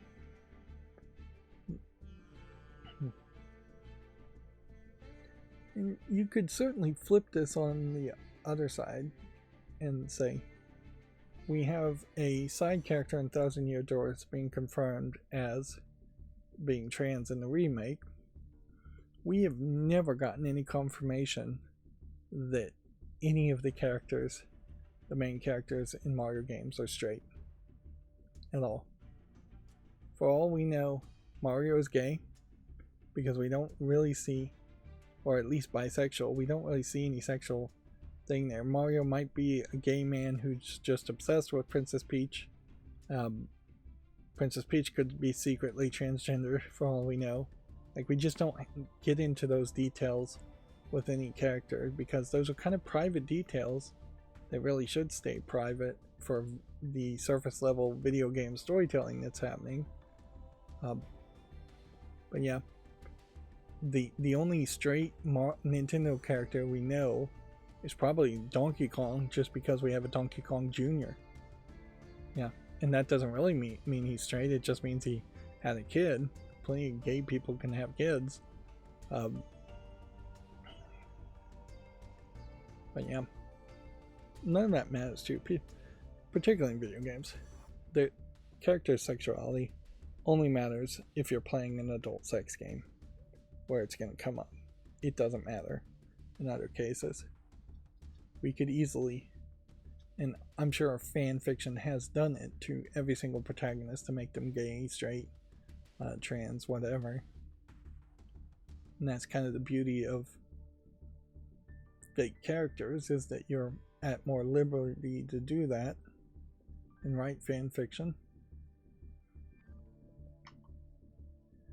They announced a physical edition of Tomb Raider 1 through 3 Remastered that's now available for pre-order. Sure looks like quite a lot here. I feel like Tomb Raider originally was sold in boxes that were these shapes, and now they've got what looks like action figures, although maybe not posable, so maybe technically not action figures. And they are very low polygon figurines of some sort. So I don't know if there's really a large desire for low polygon action figures. And then they're calling them position polygonal figures. Then soundtracks, and then steel books. That doesn't look like a steel book to me. Switch or Blu-ray steel books. I guess it is. They have it open to make it look almost like it was a box set, but it is just a steel book. Yep, and then actual game cases, trading cards, physical box, toy guns, and posters. It's just a lot of stuff. There's quite a lot of stuff for games that, while historically relevant, really shouldn't have this big of a price. and they're selling it for $200. So you're not even, it's probably not that high quality of items either, considering I would think this would be closer to $250.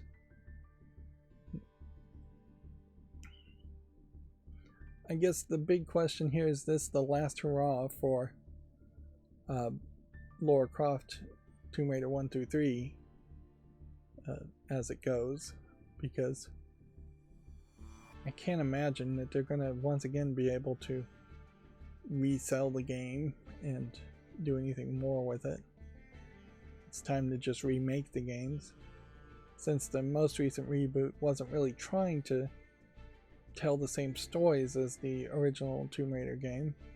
Try to rewrite the stories of the first Tomb Raider games would make sense, and try to bring back a Lara Croft who is much more recognizable with the hot pants and the more aqua blue top versus the dirty, cut up, bruised, damaged Lara, which that is probably the best way to describe the reboot series. It's the damaged Lara. She's either physically damaged or emotionally damaged throughout all of it, where this is the era of the badass Lara Croft.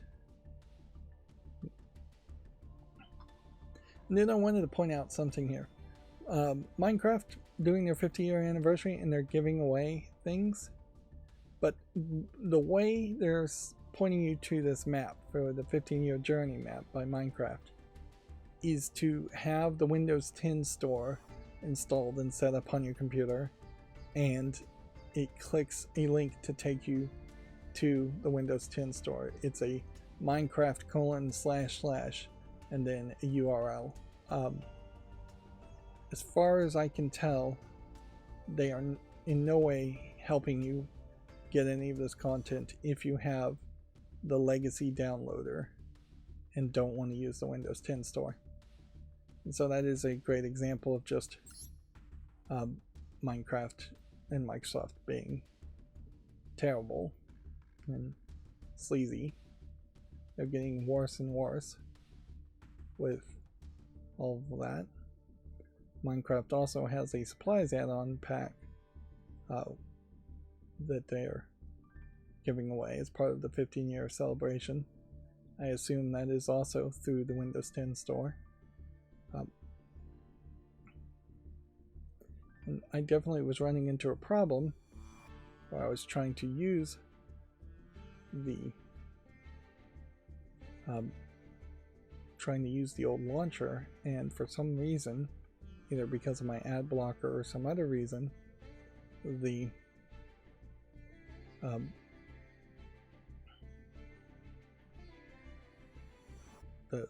launcher could not connect to the network, and so I'll try that again later. Alright, well, I managed to go more than an hour somewhat before needing to take a break, but now is the perfect time to take a break, so I'll be right back. Okay, I'm back. So, yeah. Let's go through all the new games on Steam. For the most part, I feel like the macro ran correctly today. Still little things I need to work on.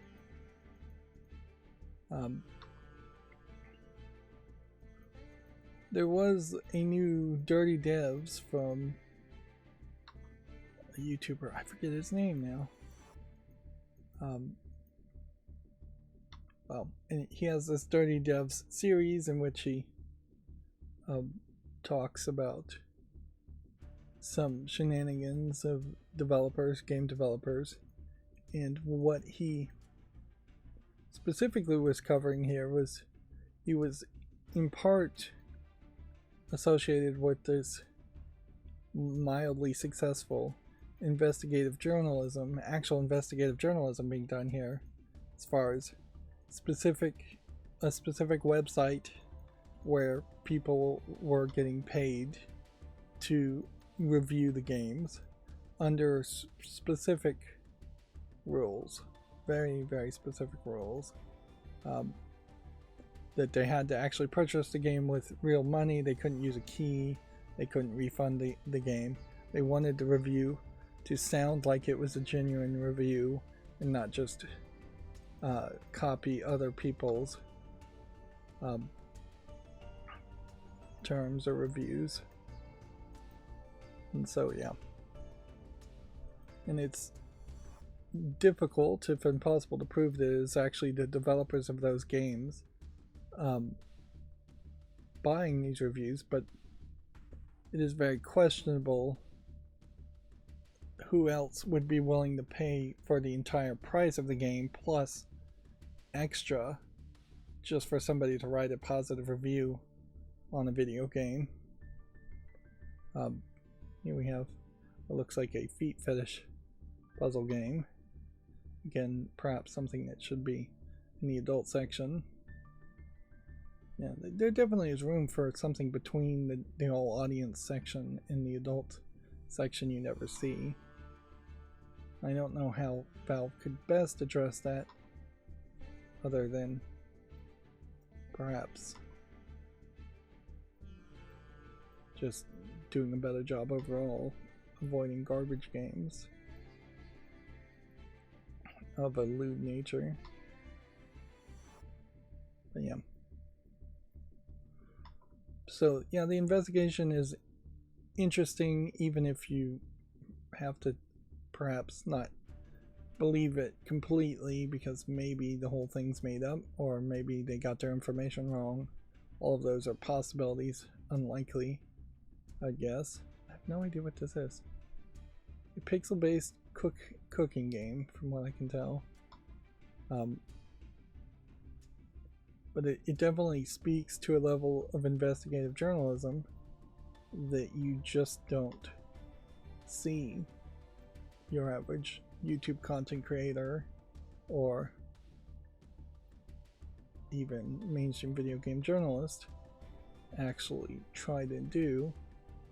And it is addressing an issue that needs to be highlighted more, is that even a small amount of fake reviews on any store like Steam could ruin any perceived credibility that reviews have at the moment.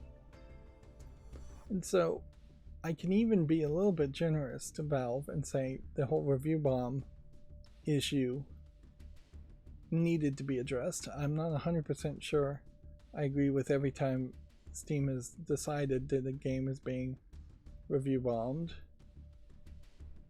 when sometimes it feels like it is very much not being review bombed by my definition of a review bomb. Like when people are complaining about actual things in the game, that does seem to not be a review bomb. When people are complaining about things that have nothing to do with the content in the game and really could not affect your experience of the game unless you knew about it, then that more feels like what a review bomb should be labeled. In the vast majority of the case, if you look at list of review bombs on Wikipedia, because we did this several months ago, the vast majority of the cases of things labeled as review bombs are legitimate criticism affecting elements in the game that would affect the player's experience of the game.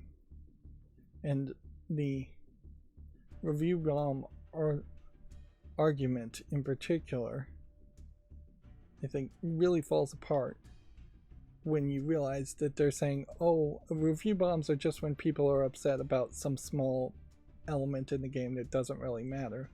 Well, it may not really matter to the creator or developer or publisher of the game, but it may matter very much to the player, one player or multiple players. And inherently every review is your own personal experience.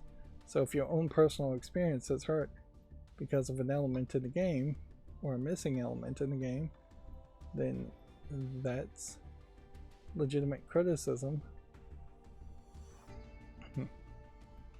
You only really have to contrast. There's a lot of games here that are already on the fault list. The number of reviews and the quality of reviews of video games on Steam to the number of reviews and the quality of reviews for products on Amazon.com, and you can see just a great example of a out of control, full of fake reviews, full of reviews for products that aren't even associated with the item that is now being listed due to glitches and loopholes in Amazon's listing process. But yeah, and it's not just Amazon.com. Reviews on like other websites like Walmart.com are also full of fake reviews. So gamers, somehow I already own this game.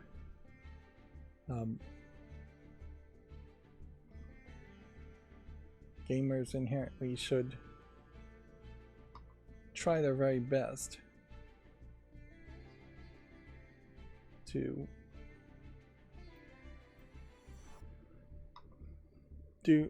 make reviews be legitimate.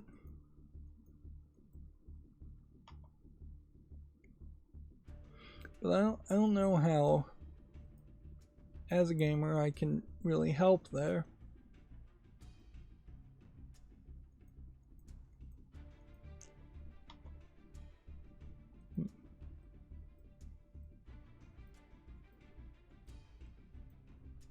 It would be probably annoying, but what I guess they could do is have a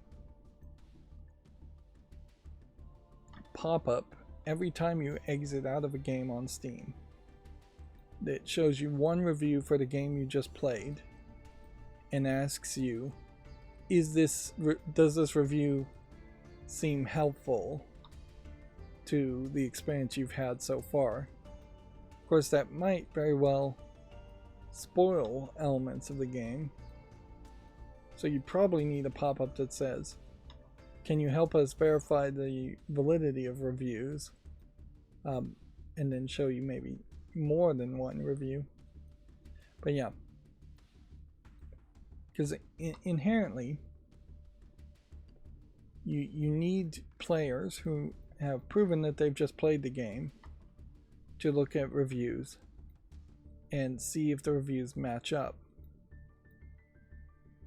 And mostly you'd be looking for players to flag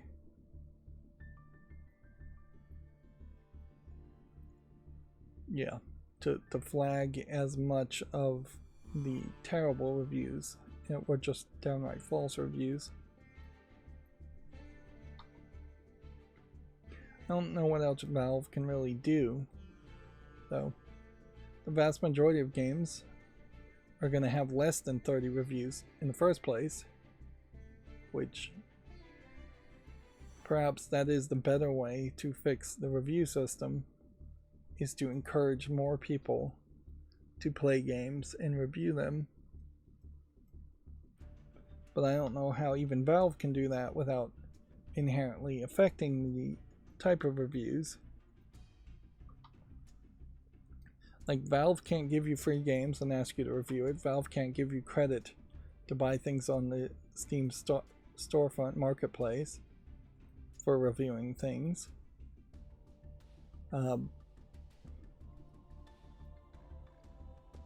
It would have to probably be some kind of demand on Valve's part that wouldn't really work, that you must review a game before you can play another game. And that wouldn't work.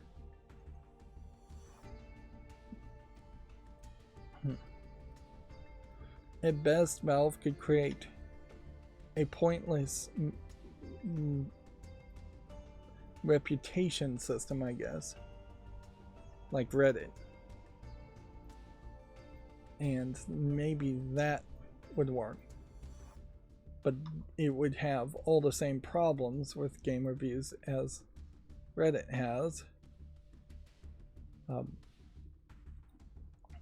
in that people who got in early would have very high reputation and maybe too much power, and people would try, the whole system would be very gamified, and it kind of needs to be gamified.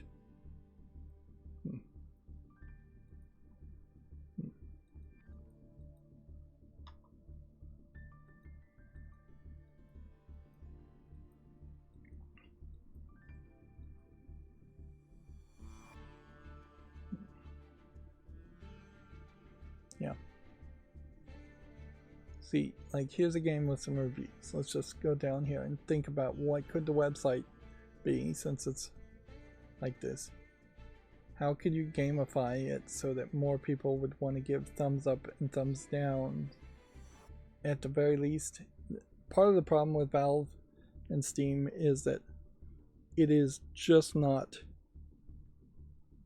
easy to do a thumbs up or a thumbs down, and you definitely could have a pop-up saying, hey, how are you feeling about this game right now? Thumbs up, thumbs down at the end of each game, and that would give Valve some metrics to perhaps even suggest other games. If you're like having a bad day on one game, maybe they'd say, go play this calming puzzle game instead. But yeah, you have a thumbs up and thumbs down on reviews. But if I was going to review the game, I'd have to own it first of all to even get the pop-up. And then it would only be here on the store page that you really would review it. And yeah, there is a pointless award system, and there is funny tags.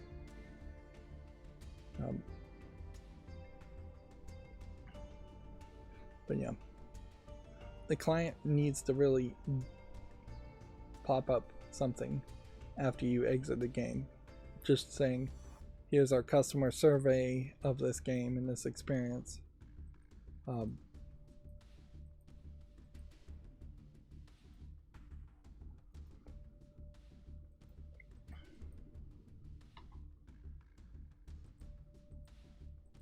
And that could certainly change the way Valve works and Steam works. Certainly, because that could create way more information and way more feedback as far as how people are enjoying the games they're actually playing. Although inherently, you'd also have players like me who would exit out of something like Yu-Gi-Oh! Master Duel and go, I'm neutral. Nah, it's not really that fun, but I'm playing it anyways. But that might help fix the game industry in general. Yu-Gi-Oh! Is a great example of the type of game that is very grindy, and it's alright, but it's not great. It's just very consistent and helpful in my streaming. I couldn't, for instance, play an hour of just whatever random game I was playing. In this case, it would be Fallout New Vegas as the first hour of my live streams. Like, I just don't think that would work. So here we have the SteamDB charts. Let's see if anything has changed. The source SDK base 27 seems like it's going higher, so that new Valve game might be what this is, or what a lot of this is, on top of just people modding or programming with the source engine. Fallout 4 is in the 15th spot. I definitely feel like I chose wrong playing Fallout New Vegas, but it still makes sense to do it. Helldivers is in the 19th spot. And Stellar Blade is not on PC, so we can't get that comparison.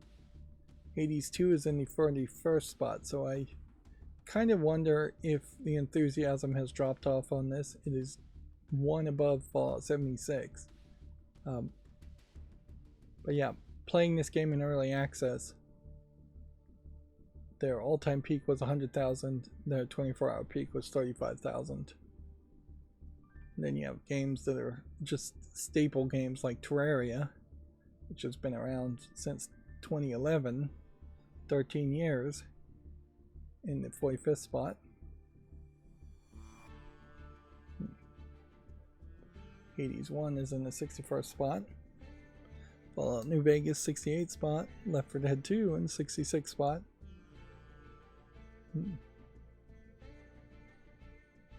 We have a Mahjong. Anime girls playing Mahjong. Mahjong Soul. Apparently somehow has had 20,000 players. That certainly is a standout. Let's see if we can find some information about that. Because while there are some Japanese games in the top 100, there is not really any more moe, anime girl, or adult games in the top 100. Although, in fairness, I wouldn't be surprised if there's some heavy censorship going on from SteamDB's perspective. If we switch this down to the lowest games, let's see if we see any anime adult games. Magic the Gathering Tactics is way down here. And I imagine the list at the bottom here means almost nothing. It's probably games that were chronologically able to get on this list at some point, but have long since died as far as games people are playing. And I'd imagine that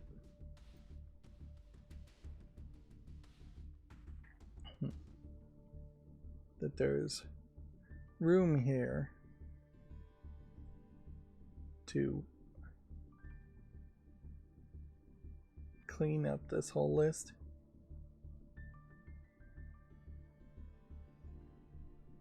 It seems like maybe anything that it had an all-time peak of at least 1,000 players is on this list.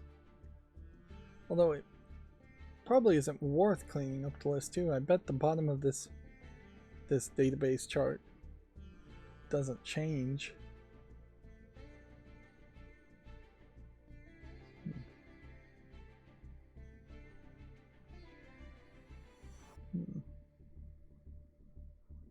There are definitely some irrelevant games here.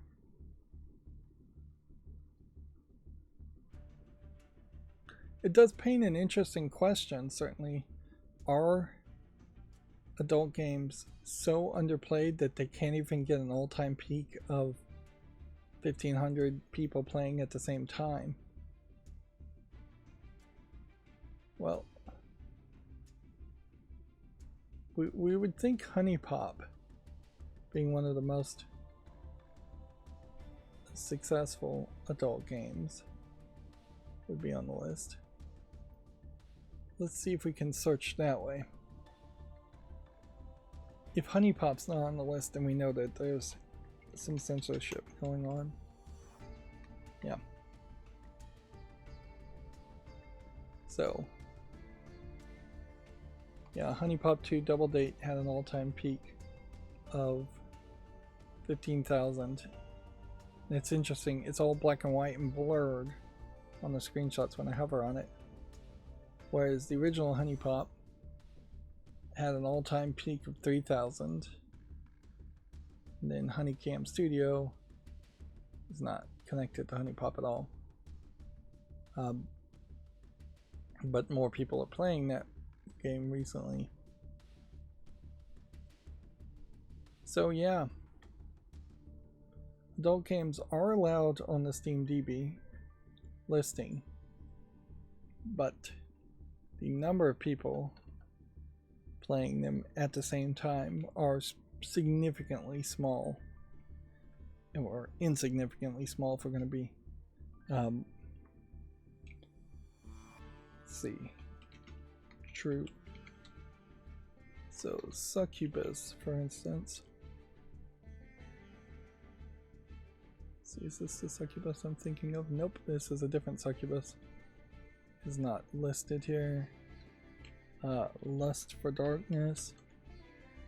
Less from Beyond. There's all-time peak of 1,300.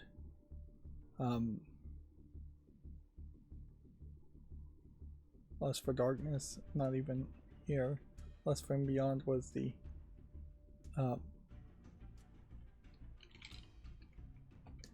we could have just typed in the word sex. Okay. Sex with Hitler. 2001 players is the all-time peak. Highest game here. Well, that does prove some things though.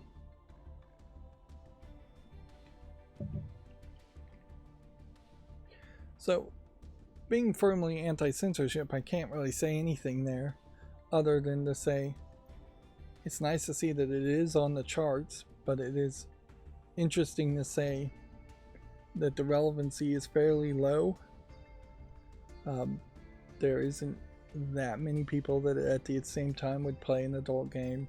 I imagine adult games, even if they're great, are very much evergreen. The top 100 game here, Lethal Company, had a 24-hour peak of 15,000, so 15 times as many as your average all-time peak as far as an adult game goes. So if you want to make money, don't make adult games, obviously. People aren't playing them. Maybe people are purchasing them and not playing them. Or maybe people are not purchasing them at all. We could throw in something like Witcher 3, which has sex scenes, and mess up the numbers and metrics that way, but Witcher 3 is not a sex game. But yeah. Today we learned, as it were, that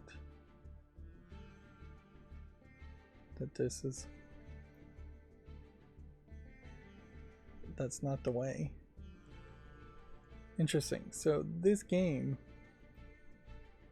that's really popular is not available in the United States, but the Steam version of the international Chinese server is online, so this might be a Chinese Mahjong game that a bunch of Chinese people are playing. The rating is only about 50%, though. Let's see, and I guess that's probably the only thing I can check here.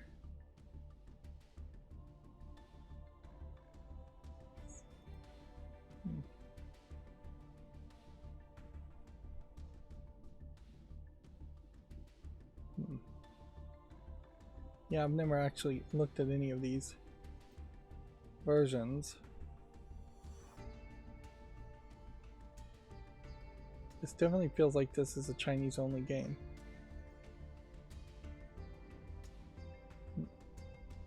And it looks decent actually as a Chinese game.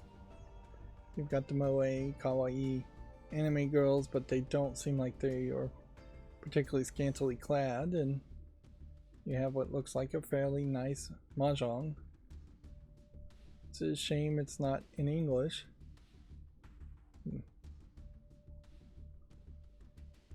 They'd probably sell decently there.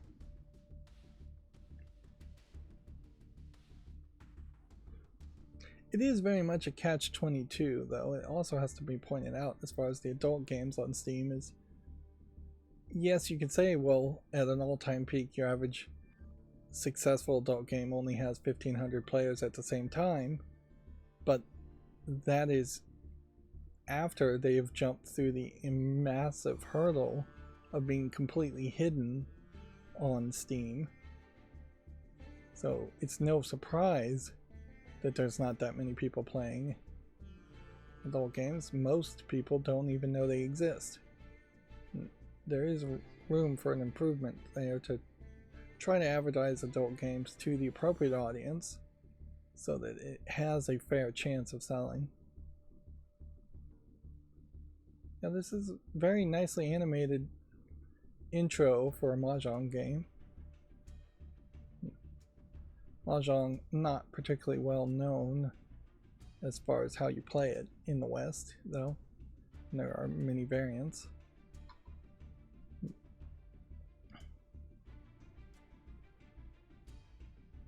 So, yeah. What might be messing up my chart, I think, may still be broken here because we don't have any data for today. So it's either a case that my macro collected the wrong information and got a bunch of data entries for games that were at the 0 point, as far as they had 0 players in the last 24 hours instead of the top 100, it got the bottom 100, or my macro chart here. My chart itself is broken. It is broken in some other places too. I still have to go back and work on these gaps. So we have no new information, so the assumption would be that it is still just trending downward. And there's really no reason to assume it isn't trending downward. The only thing that could have possibly happened in the past few days is that the Hades 2 early access would have skyrocketed and we could have seen that. So no reason to hang on the chart when there's nothing to be seen. This still, to me, all these hands on her face feels like that scene in the movie The Labyrinth where there's a bunch of hands on the wall and they form different faces with their hand shapes. Yeah, of course that's a very different feeling than what this is supposed to be. So yeah, Hellblade is getting a 1-page takeover. Hades is up here in early access. And then it's pretty much the same things. The Isle might be something. A crossover between Atelier Ryza and Atelier Marie and Phantasy Star Online 2 New Genesis. Interesting that you can get a crossover promoted at the top here. And some games on sale, as it always is. Shadow of Middle-earth, Shadow of War, and Shadow of Mordor bundle, which is apparently in my library, so I'm confused about that. Does that mean I own Shadow of War? Do I have all the DLC for it? If I own it. This front page, a great example of how repetitive and how few games you actually would see if you just go to the front page, which that's the only thing you might see if you're just launching the Steam client.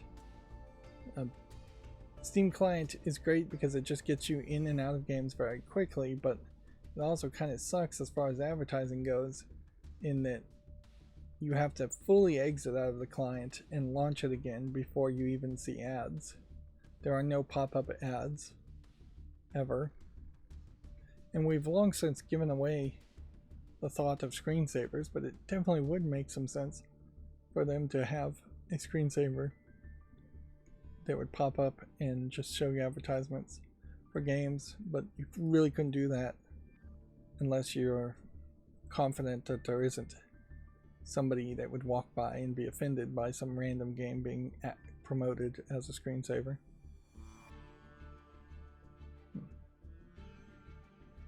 Yeah. It probably sounds sacrilegious to say this, but I would consider a fair trade with Valve if they were going to advertise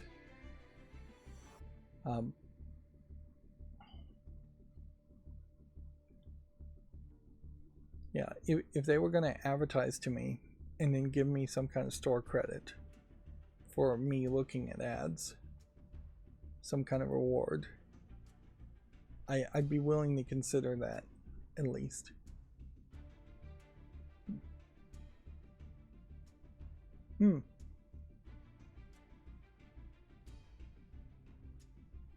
Yeah, I do have that game. I just haven't gotten around to playing it. More and more I'm getting surprised by what games I have. and I'm not really playing on the Steam Deck, and so it's like not helping me much to expand on that. The problem is that I'm just not sitting around in enough places where pulling out the Steam Deck makes sense. I've said that before though, so I won't hamper on that. Yeah, it probably is something most people wouldn't agree to, but if there was an opt-in plan where I would get even 1 penny of marketplace credit, or if I could buy games with Steam points, then, or if I could even get discounts off of games on Steam points, then I would watch ads.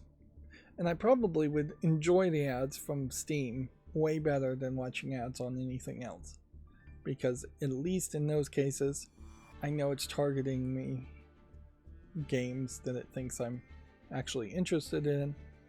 But then that does get back to the other thing I was talking about, where Steam really needs to ask you after every time you exit out of a game, are you having fun? Yes or no, and just tracking your entertainment experience to get you the right reviews. I mean, it would be a very easy pop-up to say thumbs up, thumbs down, write a review. Just that pop-up every time you exit the game. Maybe you even pop it up every time you launch a game, asking what your experience was last time. That might make some sense too.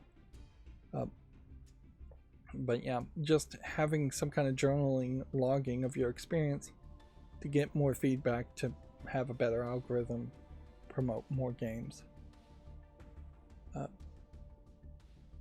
I do think that there is still a lot of hidden gems for most people on Steam, and that it isn't just 100% the top 100 games everybody's already heard of and then a bunch of garbage. I definitely know people who just like hidden object games. If you're a fan of hidden object games, your Steam front page is probably going to not show you as many hidden object games as you'd be interested in. Sorry about that noise. I throw empty water mugs, plastic mugs, on my bed when I empty them out. I'm up to number 2, so number 2 hit number 1 as far as empty jugs. Anyways, let's do the headlines and be done with it. There was a small chance I was going to run late otherwise in this stream. So, video games news from Video Games Chronicles. At some point I might rethink the description, although I still pretty much stand by everything it says here. Like, Video Games Chronicle is based out of the United Kingdom. It has more of a quote Western focus. It often repeats other Western news sources.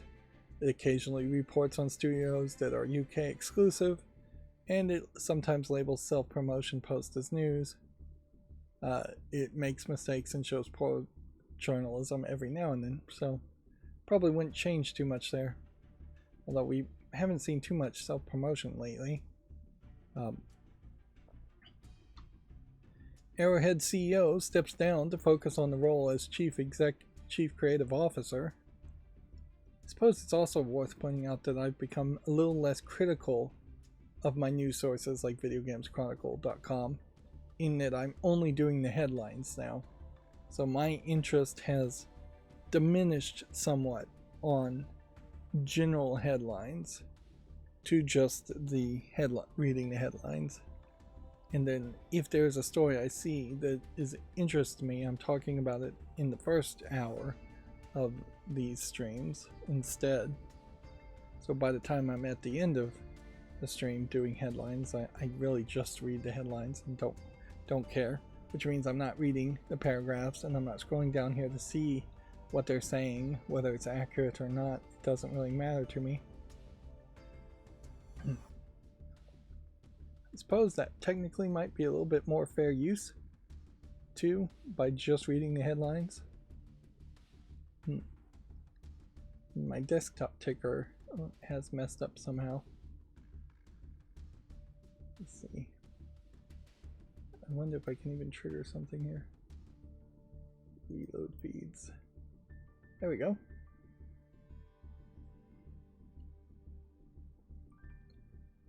Back to headlines. Suicide Squad Kill the Justice League's latest update adds new enemies. PlayStation is working on a new platform for free-to-play mobile games. Helldivers 2 developer says updates may be slower going forward. That probably has to happen at some point. Yeah, the rabid fanboyism and demand around Helldivers 2 may lead to players burning themselves out on the game in the long run. It would be interesting if people were still playing Helldivers 2 in large numbers 3-4 years from now. Few games in the past have done that, but those were games of previous generations also. I'm not sure we're ever really going to have games in modern times that can create a whole new subculture of gamers like Halo did, or Call of Duty does, or did when it was in their heydays. Multiversus Studio explains the new Battle Pass, currencies, and free rewards for returning players. Watch 40 minutes of X-Defiant gameplay on VideoGamesChronicle.com. A special Namcom edition of Picross is coming to the Switch next week. Hunt Showdown is dropping PS4 and Xbox One support in August. New Modern Warfare 3 multiplayer maps, Paris and Tokyo, have been showcased. Sims rival Life by You has been delayed again, this time indefinitely. PlayStation London Studio has officially closed its doors. IGN has agreed for a deal for gamer network sites including Eurogamer and GameIndustry.biz or GI.biz.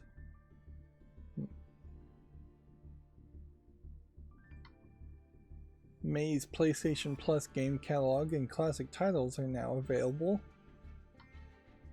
Paper Mario Thousand Year Door Remake has reinstated a censored character's trans status. The Epic Games Store's next free title is seemingly leaked. The Kingdom Hearts series is coming to Steam next month. Nintendo has agreed to buy Hogwarts Legacy and Mortal Kombat Switch studio. Shiver Entertainment worked on the recent ports.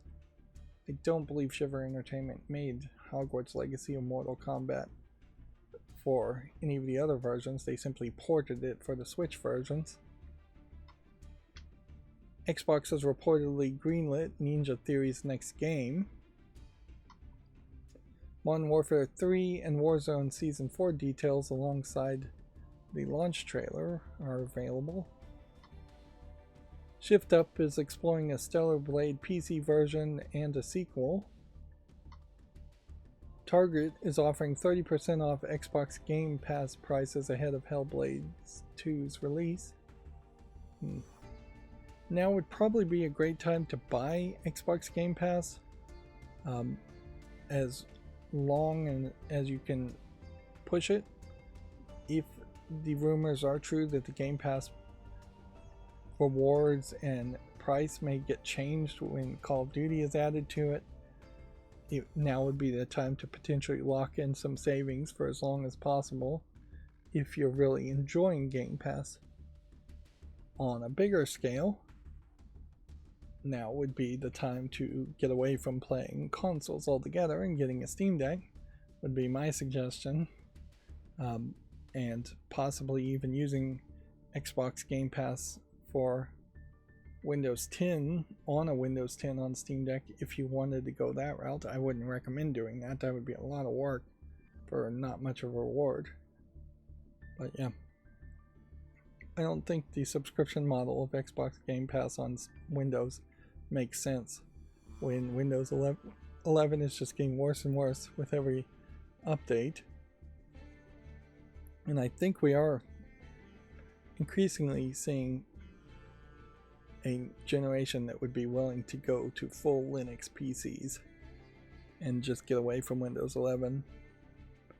If Windows 12 came out and it was even worse than Windows 11, that would be something that would be, I imagine, the last straw. But yeah, most kids these days don't even have a need for a PC.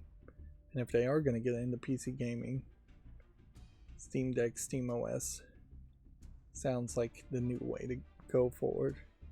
It's the new hotness right now at the very least.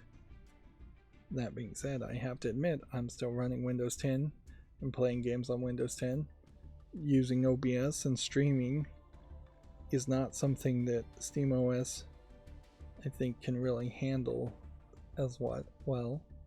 It would be a major effort on my part to try and install probably Chimera OS instead of SteamOS onto my gaming PC and have all the recording streaming software that I want set up and running. It would be something I'd be willing to do if I was going to build a new PC anytime soon, which I'm not planning on doing, or if my computers somehow just erased everything and I had to start over from scratch, which would be a nightmare. I potentially would just give up on my YouTube channel if my computer completely erased everything. It would be so much work. I probably wouldn't, but yeah, it would be starting over from zero. But for new people, by all means, get a Steam Deck. Call that PC gaming. Get away from Windows. Get away from Microsoft. Get away from Xbox Game Pass. Modern Warfare 3 and Warzone Season 4 will include a Gundam crossover. It's funny, they only have this one picture and it's way down here in the tweet. And that's going to bring us to the Gamatsu articles, and let's just double check here. Gamatsu is based out of New York City. It's run by one guy.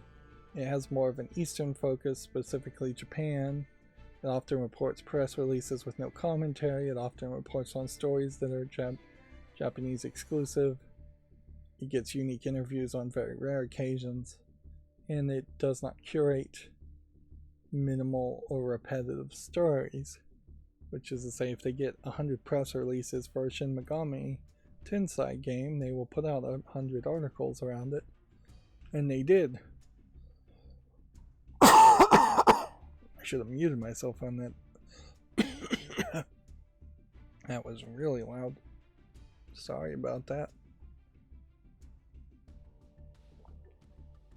So yeah, that still feels like an accurate description, or accurate enough description of Gamatsu. Helldivers 2 developer Arrowhead Game Studio appoints a new CEO in Shams Jorjani, or Yorjani, or Yorjani. Capcom Platinum title sales have updated as of March 31st. This would indicate the top sellers, Monster Hunter World being at the top and Resident Evil 4 remake being at the second spot. With none of this really getting curated by Gamatsu though, this is just going to be a list of games and their sales.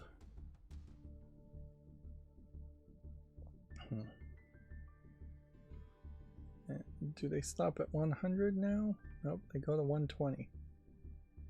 So 120 things now, depending on how you break up things.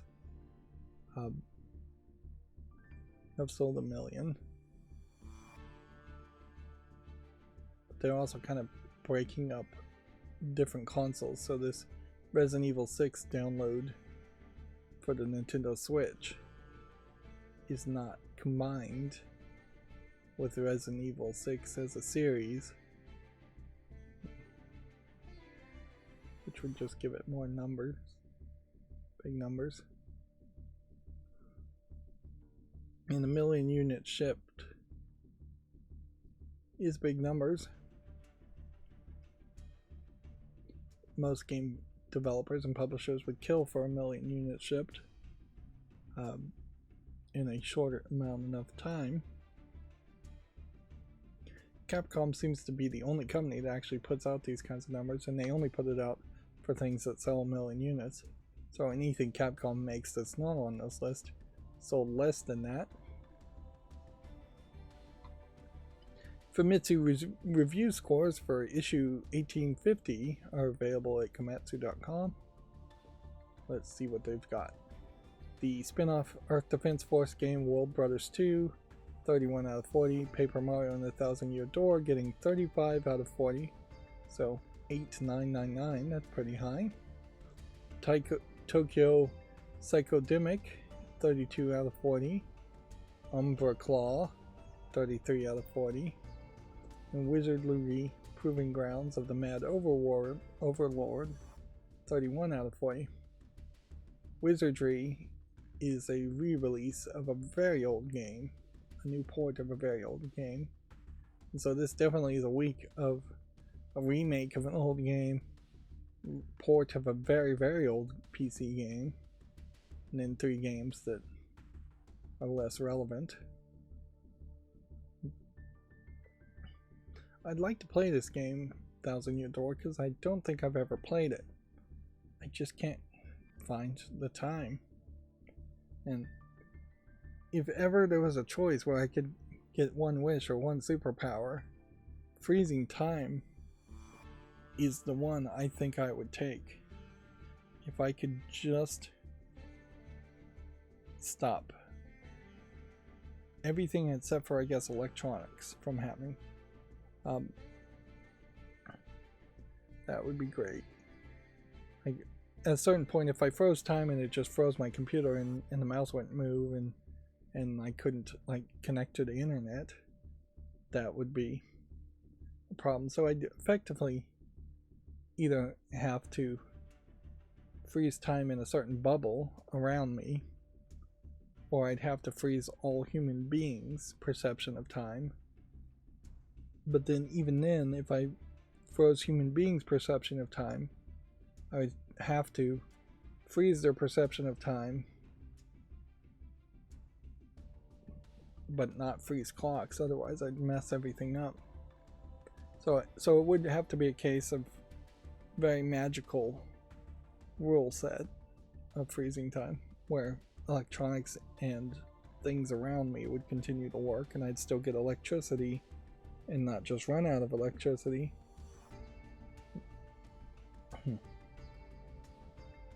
Yeah, it'd probably be easier just to clone myself at that point. And that would be another thought too, certainly. Make a copy of yourself so 2 people could be playing games. I'd need 2 computers at that point, and I'd have to merge my clone's memories back together. I must be getting tired here because I am rambling, come to think of it. Anyways, my sentiment here is I'd like to find some free time to play this. I probably won't. The Legend of Heroes Kai no Kisekai Farewell O Zamoria launches September 26th in Japan for the PS4 and PS5. When I look at these Japanese RPG games, it definitely strikes me just how different they are from Fallout New Vegas visually, but just interface wise too. The turn-based focus on it, the storytelling, the kinds of stories and the way they tell stories in your average JRPG. It really just feels like Bethesda RPG games are not learning anything from the Japanese audience and fandom that made RPG games famous and popular in the first place. Hokkaido Rinsai Satsujin Ohotsukyu ni Kiyu Totsu Oku no Ryohoyu o. Let's just stop there. I'm gonna brutally mispronounce the rest of this. A very Japanese Famicom remake launches September 12th in Japan. Yep. I believe someone famous worked on this game, and that's in part why it's getting re-released. But yeah, these definitely are games I never thought would get remakes even in Japan, and still we are not seeing a level of translation for these old games. So there is still some preservation, localization efforts to be done.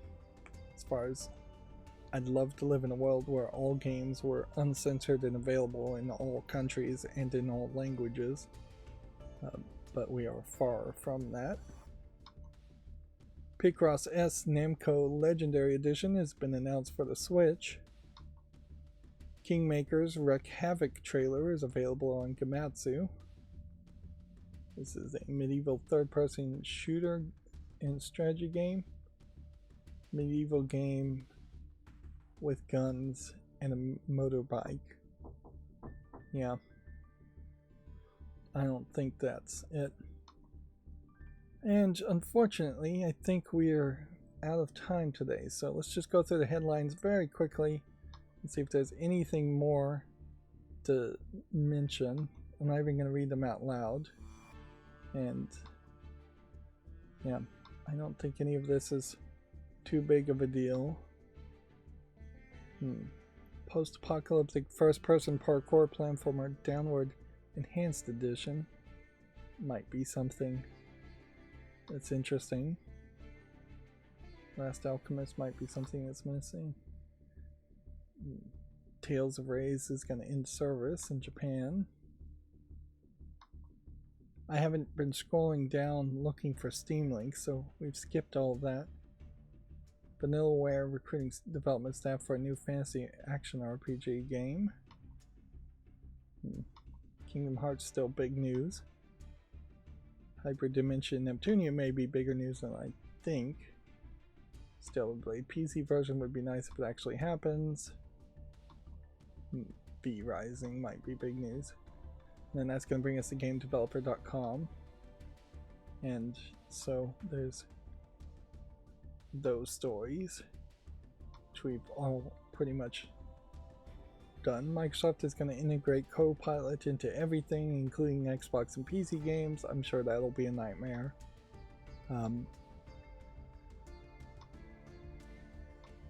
Let's see. Is there anything else really worth mentioning? Nope. So that's going to be it for this show.